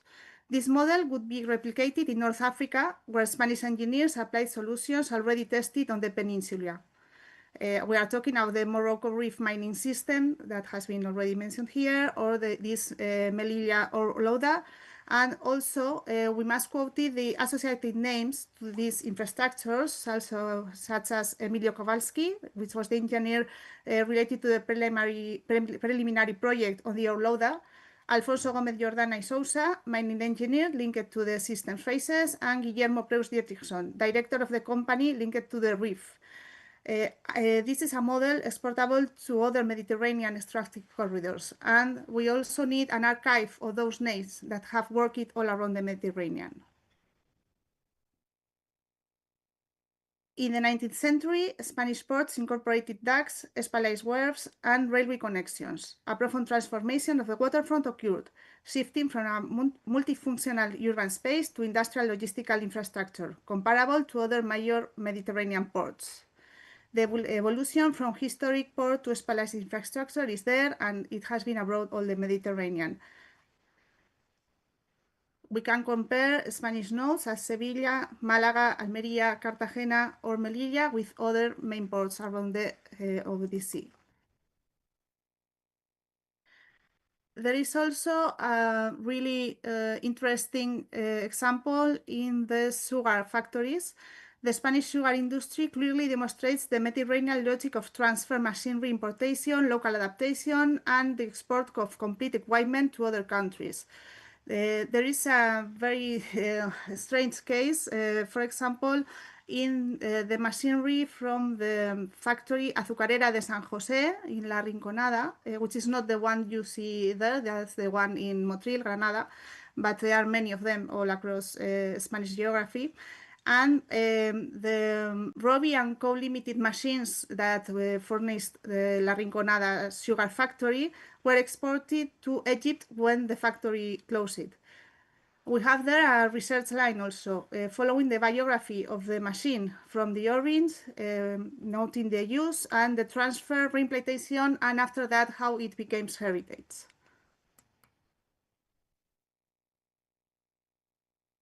Also in Morocco and other North African enclaves, Spanish engineers developed ports, railways, and full industrial mining systems. These territories acted as spaces for secondary transfer, where technical organization models previously consolidated in Spain were reproduced. Morocco allows for a reading of transfer across three layers: engineer, project, and territory.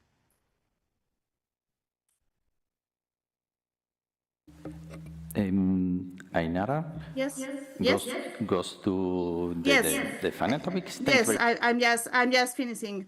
Okay, just to quote that we have similar examples all across the Mediterranean, such as tobacco factories that have already been quoted here.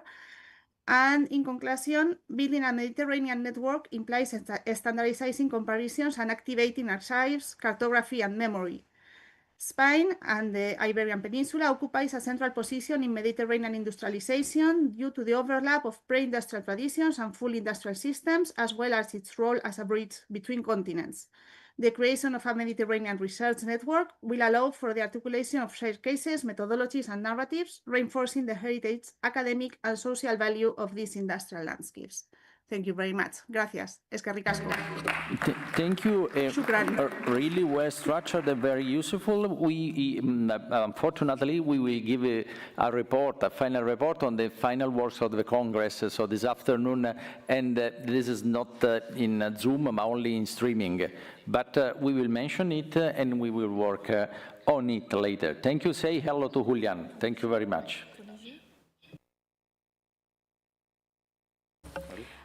Okay, so now we move to the other side of the Mediterranean by inviting two sisters who are both passionate about industrial heritage, Marwa and Safa Sharif.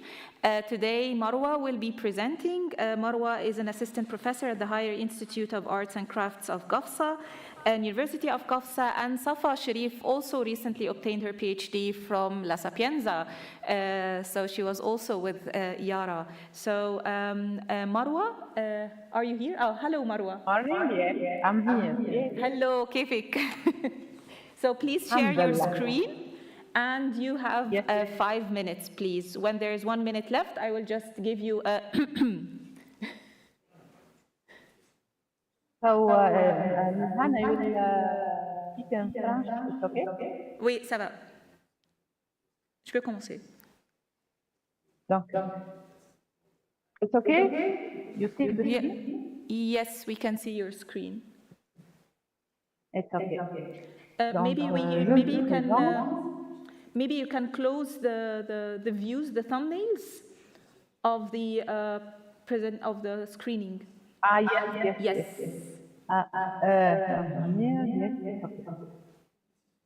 Oui, ça va. Merci.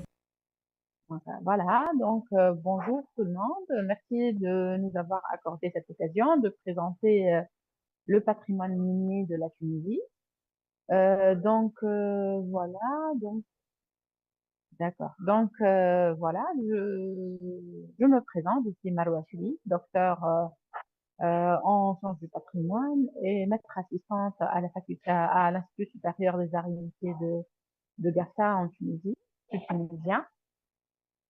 Donc voilà. Je commence par la présentation du cadre géographique. Le bassin minier de Gafsa est situé au sud-ouest de la Tunisie. Donc, il est d'une superficie de 3000 km avec une population de 186 000 habitants selon le recensement de 2024. Le bassin minier de Gafsa, il est composé de 4 villes, c'est Metlaoui, Rdaïf, Omlaraïs et Lemdilla. Le dernier, c'est le cadre historique, donc suite à la découverte des gisements de phosphate en 1885 par le vétérinaire Philippe Thomas dans les gorges de Selja à Metlaoui.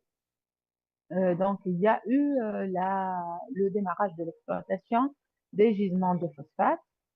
Le démarrage réellement, c'était démarré en 1895.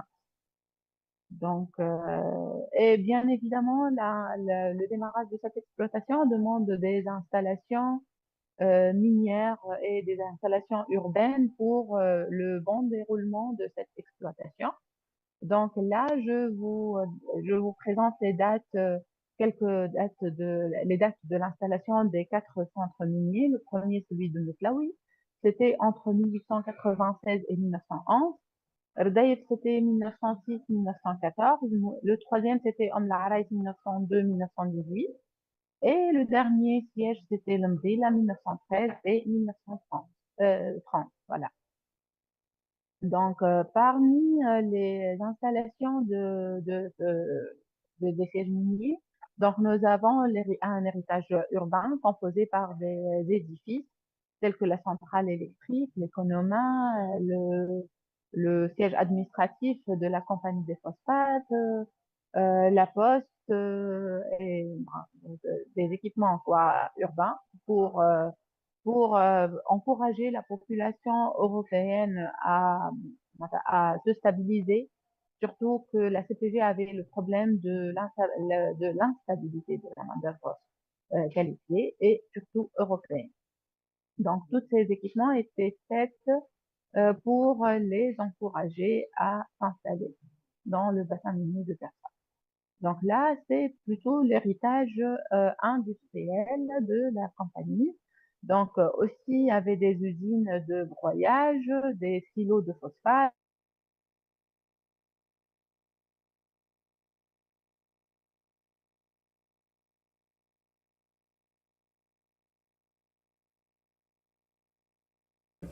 مروة احنا مش سامعينك.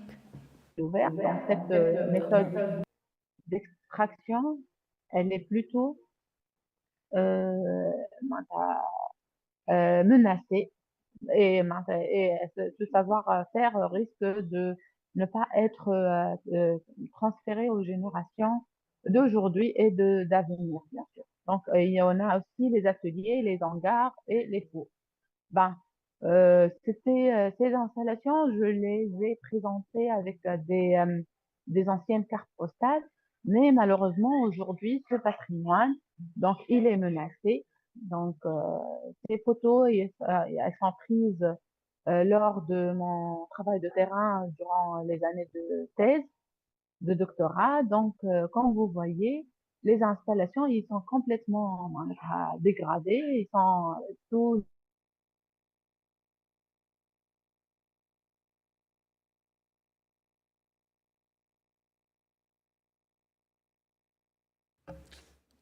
Internet connection problem.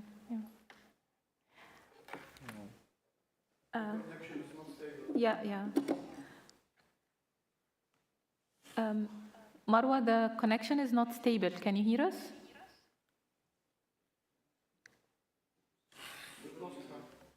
Ah, she's gone? No, she's not.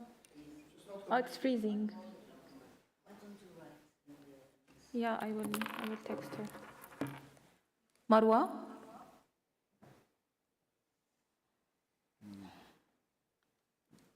Oh, we lost her. Okay. While we wait, I invite Elif. Elif, nice to meet you. Nice to meet you. You are co-host, so you can try to share the screen. Yeah, let me try.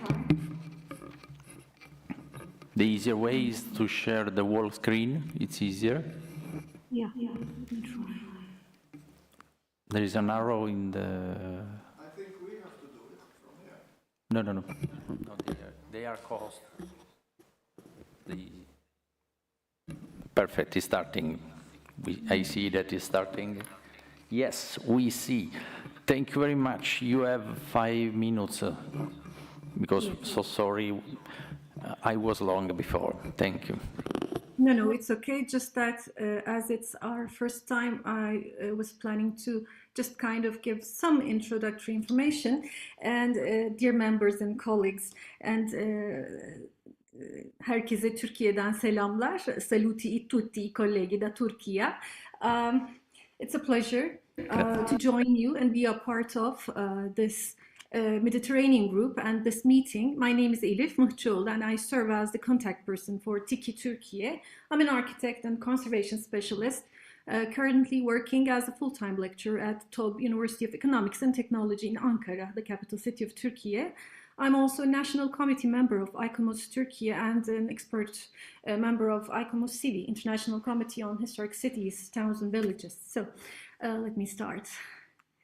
Alongside its long archaeological and cultural history, Turkey's industrial heritage is equally rich and diverse, yet often underrepresented, offering important insights into the country's socioeconomic and technological transformation. The conservation of former industrial buildings emerged especially after the 1990s. The industrial assets of Turkey can be categorized into 4 periods: pre-Ottoman, Ottoman, early Republican, and Republican. The pre-Ottoman period, including the pre-Roman, Roman, and Byzantine eras, comprises industrial-related structures mainly associated with water management, such as water channels, wells, aqueducts, cisterns, aqueduct pools, and watersheds. Ottoman period industrial assets include production structures related to food, energy, textiles, chemicals, construction materials, and shipbuilding, as well as water supply systems, transportation infrastructure such as bridges, railway stations, piers, and extractive sites including mines and quarries. The early Republican period from the early 1920s to 50s and the Republican period after the 1950s comprise various production facilities, transportation infrastructure, water supply systems, and their associated residential and social areas.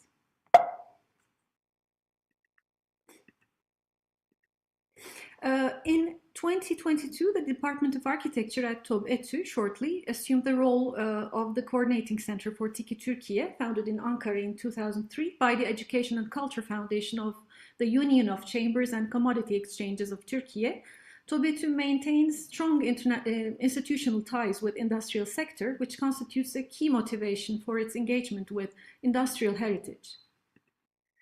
TİKİ Türkiye aims to advance TİKİ's core objectives in the preservation of industrial heritage in Turkey by fostering disciplinary development, raising public awareness, and promoting sustainability. These goals are pursued through scientific research and academic publications addressing industrial heritage from architectural, historical, and sociocultural perspectives, including case-based studies such as Turkish sugar factories, as well as research focusing on participation, civil initiatives, and community engagement, contributing to a more inclusive heritage discourse. These are some recent notable projects and cases from Turkey. Çubuklu Silos in Istanbul, originally built in the 1930s as large-scale grain storage facilities, were adaptively reused by Istanbul Metropolitan Municipality's Heritage Unit and reopened in 2024 as Public Cultural and Digital Arts Center. Yedikule Gasworks in Istanbul, built in 1880 as the city's third gasworks for urban lighting, is currently being transformed by IIM Heritage into a public cultural hub through a phased conservation and adaptive reuse project. Cendere Water Pumping Station Istanbul, built in 1902 to meet the city's growing water needs, was adaptively reused as the Cendere Arts Center, opening to the public in 2022. Tobacco Storage Number 4 in Konya, built in 1935, was adaptively reused in 2023, transforming an early Republican-era industrial structure into a contemporary cultural venue. Olive oil mill and soap factory in Balıkesir was conserved and adaptively reused as the Ayvalık Rahmi Koç Museum, reopening in 2024, following Ayvalık's inclusion on the UNESCO tentative list as an industrial landscape. Beykoz Shoe Factory in Istanbul, founded in 1804, was a major industrial complex that contributed to social modernization through worker-oriented educational and cultural facilities, and was later repurposed for creative industries following its privatization in 2003. Thank you, Elif. 2023 regional earthquakes caused severe losses to historic industrial sites in the olive-based soap production regions of Antakya and Gaziantep, where all 8 soap factories in Antakya were destroyed or heavily damaged, and 7 facilities in Gaziantep were directly affected, proving the vulnerability of small-scale industrial heritage. Coming to the end, with this rich industrial heritage, our future plans as TİKİ Turkey are building a multi-stakeholder industrial heritage network in Turkey and strengthening the dialogue, developing and making publicly accessible a comprehensive digital inventory of Turkey's currently fragmented inventory, expanding research and projects in the field with the aim of establishing a dedicated industrial heritage research center, if deemed appropriate, volunteering to organize an international regional scientific meeting within the next 12 months to 2 years' time. And building on our presentation, we propose focusing on shared industrial systems, giving more visibility to everyday industrial heritage, common vulnerabilities including earthquakes and climate-related risks, and development of a common Mediterranean roadmap with shared methodologies and priorities. Thank you for your attention.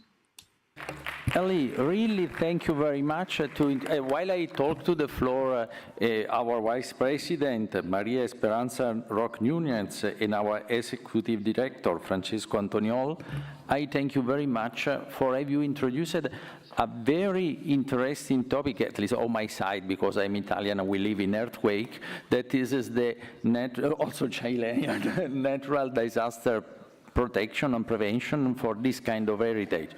So I hope we start working all together very soon. Thank you very much.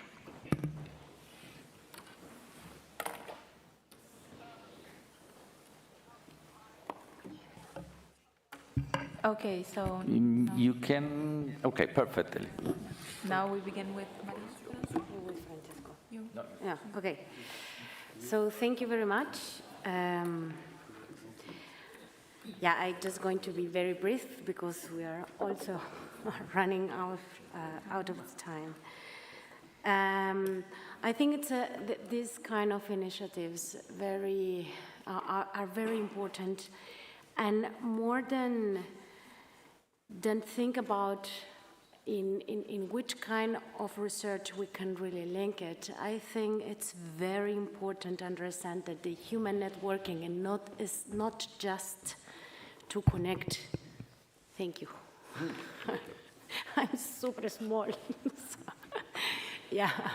So it's not just about to connect people or research, it's also about the mutual understanding. And this is maybe the most important things that we really need to think about when we are in front of this climate change or we are in front of this social and human crisis. And this human understanding, it's also very important to start with listening each other. Something very simple, but in some points it's very difficult. So it's more than having money to pay a nice conference, it's just to be able to understand, to listen, and to, in a very deeply way, realize that we come from very different epistemologies, very different ontologies, and very different culture and understanding. And I really believe that if we are able to connect with this deeply understanding, we're going to realize that the industrial heritage become a very important gate to understand what happened the lastest years of this human being. So the biggest transformation that we have in the world became in the industrial time. Industrial revolutions becomes a very important thing, and we have the residuals and the result in these days. And if we want to glorify our technology, we have to be able also to see what that technology is doing now and how many damage have been also in our earth. And yeah, just that, I think it's important to think about not just in the beautiful things, but also in that difficult things. Yeah, I think that's it. Thank you. Really, thank you. That's really one of the goals. Yes, we will take in mind. Francesco, scusami. I'm writing to Miguel. I'm just writing to Miguel Alvarez, the next speaker, so we having connection all around the world. So sorry for this bad thing.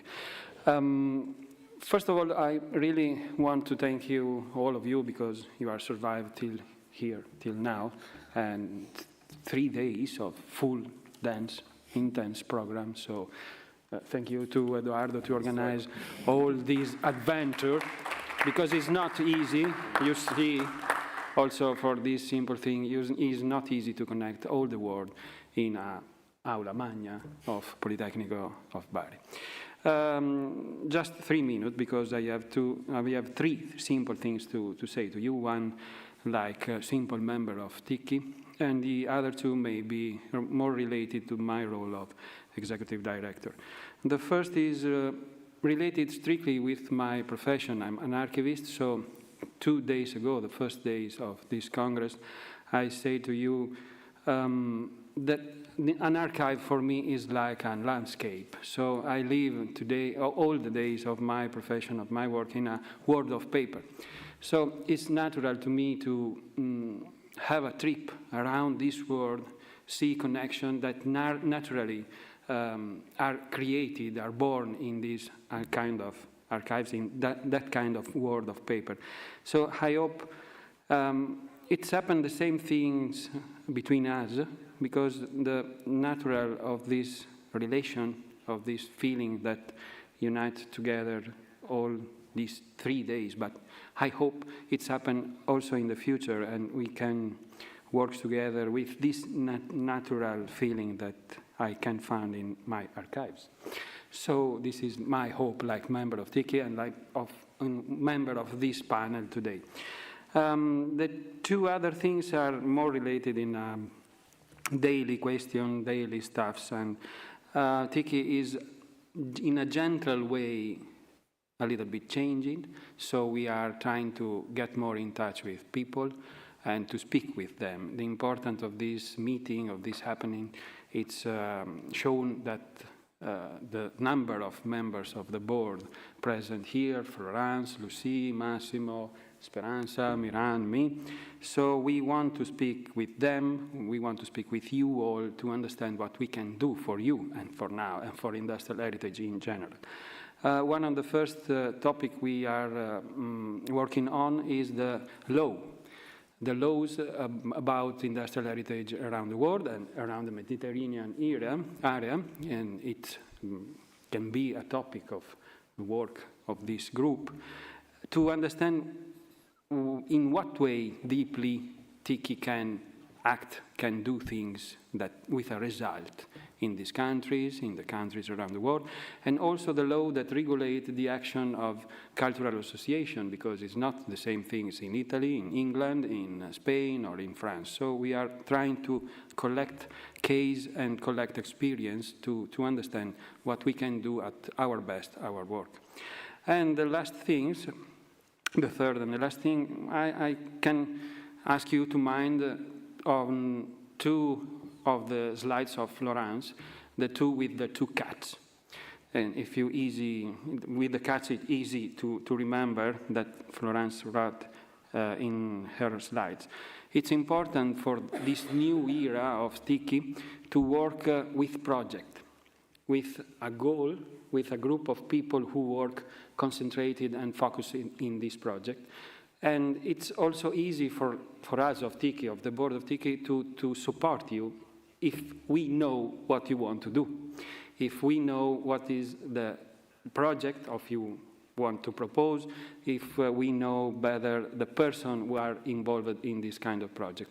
So I ask from the deep of my heart to present us project, to present us opportunity of funding, but also without money, but the opportunity to work together. And I think this is the spirit of this panel of today and the spirit of this 3 edition of State General. So thank you.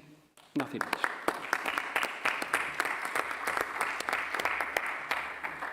Thank you very much, very clear, and we are going to the conclusion. Before give the speech to our president, I ask to Miguel Alvarez of Incunais if he's still online.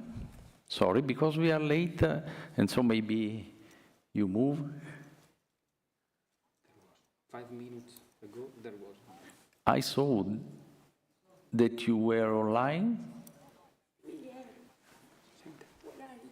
No. I think someone is replying. I can hear a reply. To be very brief, time constraints. I will not be showing any slides. The report by my colleague Ainara Martinez, president of TICI in Spain, has already highlighted several interesting topics for debate and reflections. Although I live in Gijón, north of Spain, on the Atlantic coast, we have formed an important network on industrial heritage participation. I will simply try to offer some ideas or proposals for continuing to move forward in the creation of a Mediterranean industrial heritage network. The image can see in the presentations not simply samples of industrial heritage. They represent living landscapes, territories in transition, and often territories in conflict, heritage in danger.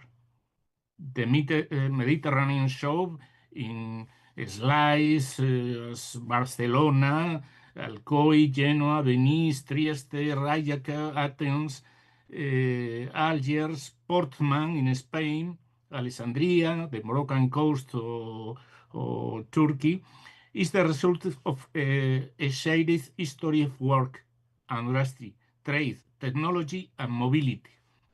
A history that shaped ports, factories, water infrastructure, textile districts, mining landscapes, and industrial routes such as silk, citrus, and spice routes. Today, many Mediterranean industrial landscapes stand at crossroads between abandonment and reuse, between memory and oblivion, between ecological transition and the erasure of the past. Cases such as Portman and the Sierra Minera Cartagena in Spain force us to confront this reality. This is not only about heritage preservation, but about post-industrial landscapes that demand environmental restorations, territorial justice, and new narratives. Here, industrial heritage intersects directly with sustainability, decarbonization, and landscape and territorial interventions. And this is not a local issue. It is a shared Mediterranean challenge. We see it in historic ports under tourist pressure, in disappearing agro-industries, in footwear and textile districts losing their labor memory, and mining landscapes that remain open wounds. We believe industrial heritage should not be treated as an inconvenient residue of the past, nor merely as a tourist asset. It must be understood as a cultural infrastructure, memory of labor, and a political and territorial tool for a just transition. For these reasons, we propose the creation of the Mediterranean Working Group within TICI in collaboration with heritage associations from Europe, North Africa, and the Eastern Mediterranean. This is not a theoretical or bureaucratic group. It is meant to be an operative space with three clear objectives: to share case studies and transforming landscapes, to critical debate the relationship between industrial heritage, sustainability, and decarbonizations, to build joint projects, stable networks, and international proposals. We want a symposium next year, 2027. A space for sharing diagnosis, a Mediterranean laboratory of ideas, and a starting point for real action. Because to the Mediterranean needs more cultural cooperations, more science applied to territory, and a more active memory of work. And industrial heritage is one of the strongest tools we have to build dialogue, sustainability, and a shared future. Thank you very much. Miguel, thank you very much for your incisiveness and for your speech. So surely all the association will be part and support this wonderful network it's beginning. Then, thank you to our president, Marion. I ask you kindly, after so long but so interesting hearing, to give us your final remarks and greeting. Thank you very much. Thank you so much. So good to see everyone there on the podium, on the screens. Hello, Maria Julia from Uruguay. I'm greeting you all from the southern sun of Chile here in South America. We are in full summer in a Mediterranean climate, so that kind of fits very well. And I'm so enthusiastic to see you here together after these very inspiring presentations.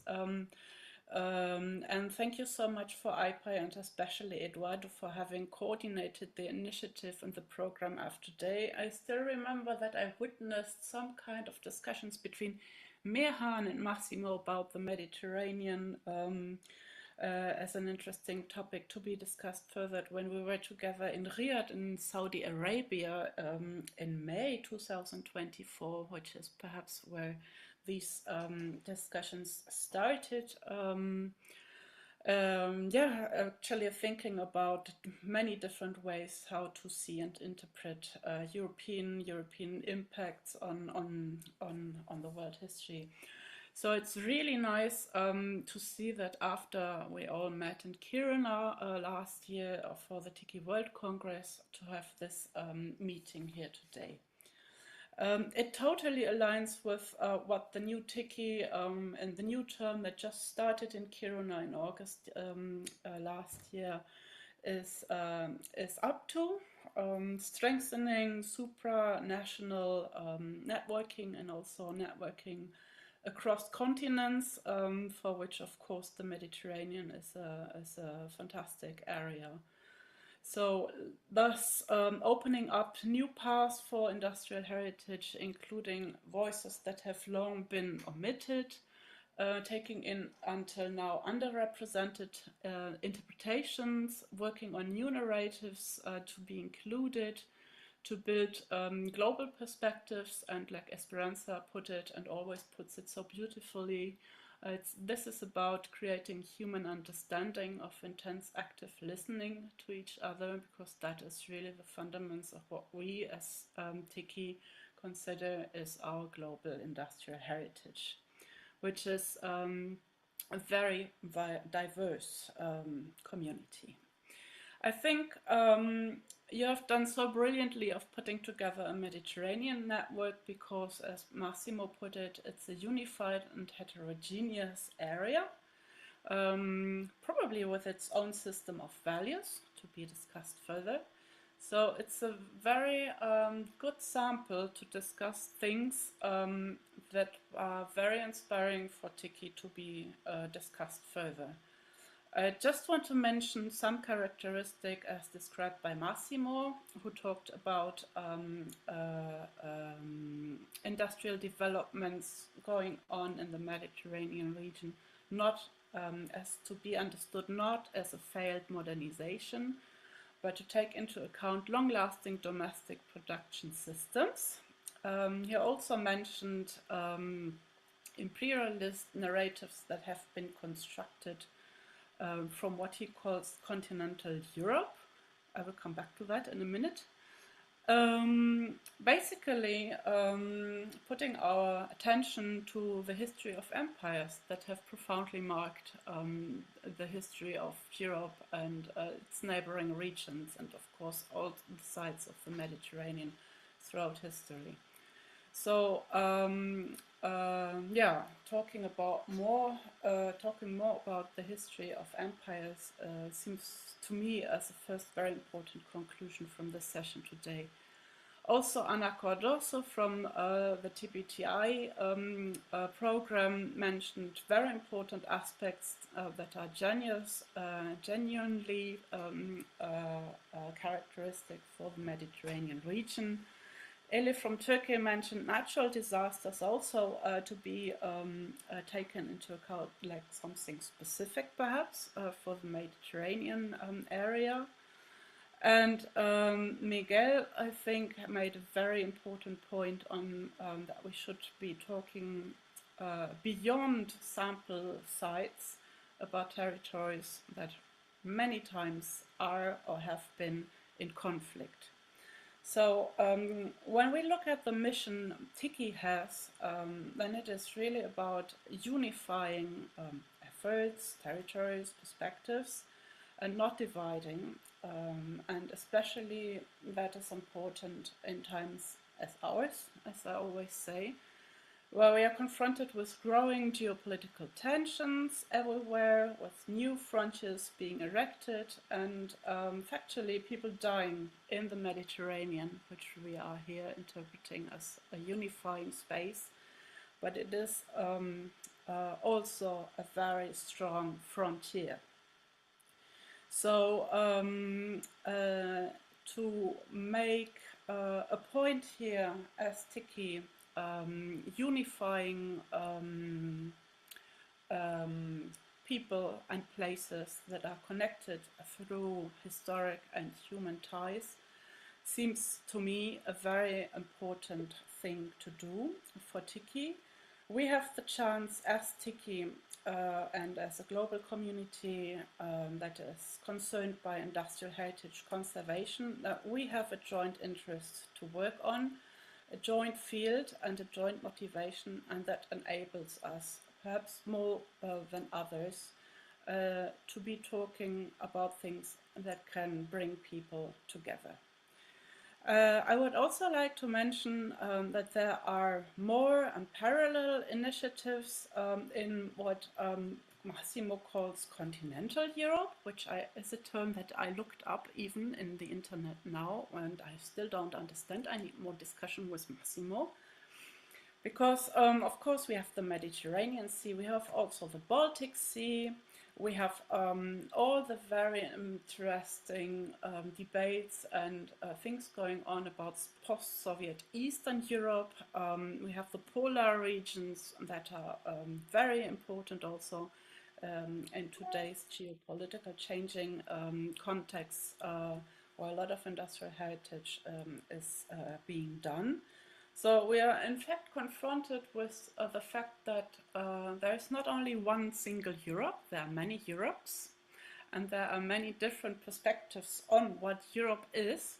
So that is very interesting and very inspiring, and I think as Tiki, building open networks that are in constant evolution, in constant evolution, where there is some fluctuation always also, is a very interesting process. We are so happy here with the initiative started by IPI through the Tiki wider community to have incorporated a little bit last minute, sorry for that. Turkey, Elif, it's so good to have you here. I, as president, really want to say that Tiki is an open community. We build open networks. If there's something to do with Europe, then it's called Europe. If people want to join Asian, African, or even American networks, please always feel free to join what is of interest for you, for whatever reason. These contributions today here were very rich. Mehan once more chaired this brilliantly. She somehow continues to do today what she has been doing so nicely in Kiruna at the World Congress, chairing the National Reports session together with Mulshri, our Vice President for Asia Pacific. Look it up, the brilliant foreword these two wrote together for the National Reports book. I think there are some ideas in that also reflect very well what Tiki is doing and what Tiki is up to as a global community for industrial heritage. Just a few words about the new work structure we are implementing for Tiki. Francesco has already mentioned that a little bit. I think the role of the regional secretaries is very, very important. You have here in person one in Italy present at this Congress, which is Mirhan, in charge of the Arabic-speaking networks and also Africa. And specifically, Mehan is also in charge of the Tiki Youth program that is taking on little by little, and that aims to include more young people from around the world and to also build networks that are of use for them and can help them to be connected. And we are also having on our table as upcoming activities we want to dig in to training courses and the establishment of an experts pool where expertise, particularly from people like Anna with the TPTI program and of Massimo, who is a very experienced senior expert in the field of industrial heritage, will be fundamental to listen to. So the next steps, I would like to invite, I don't know whom, somebody, probably Eduardo, or perhaps in cooperation with Mirhan, to write perhaps a little piece for the next Tiki Bulletin. The deadline is end of March on the MEDNI initiative and what we have been discussing today, and what perhaps from your, from the perspective of your young network would be the next points. That would be really nice to have. I want to repeat what Francesco said.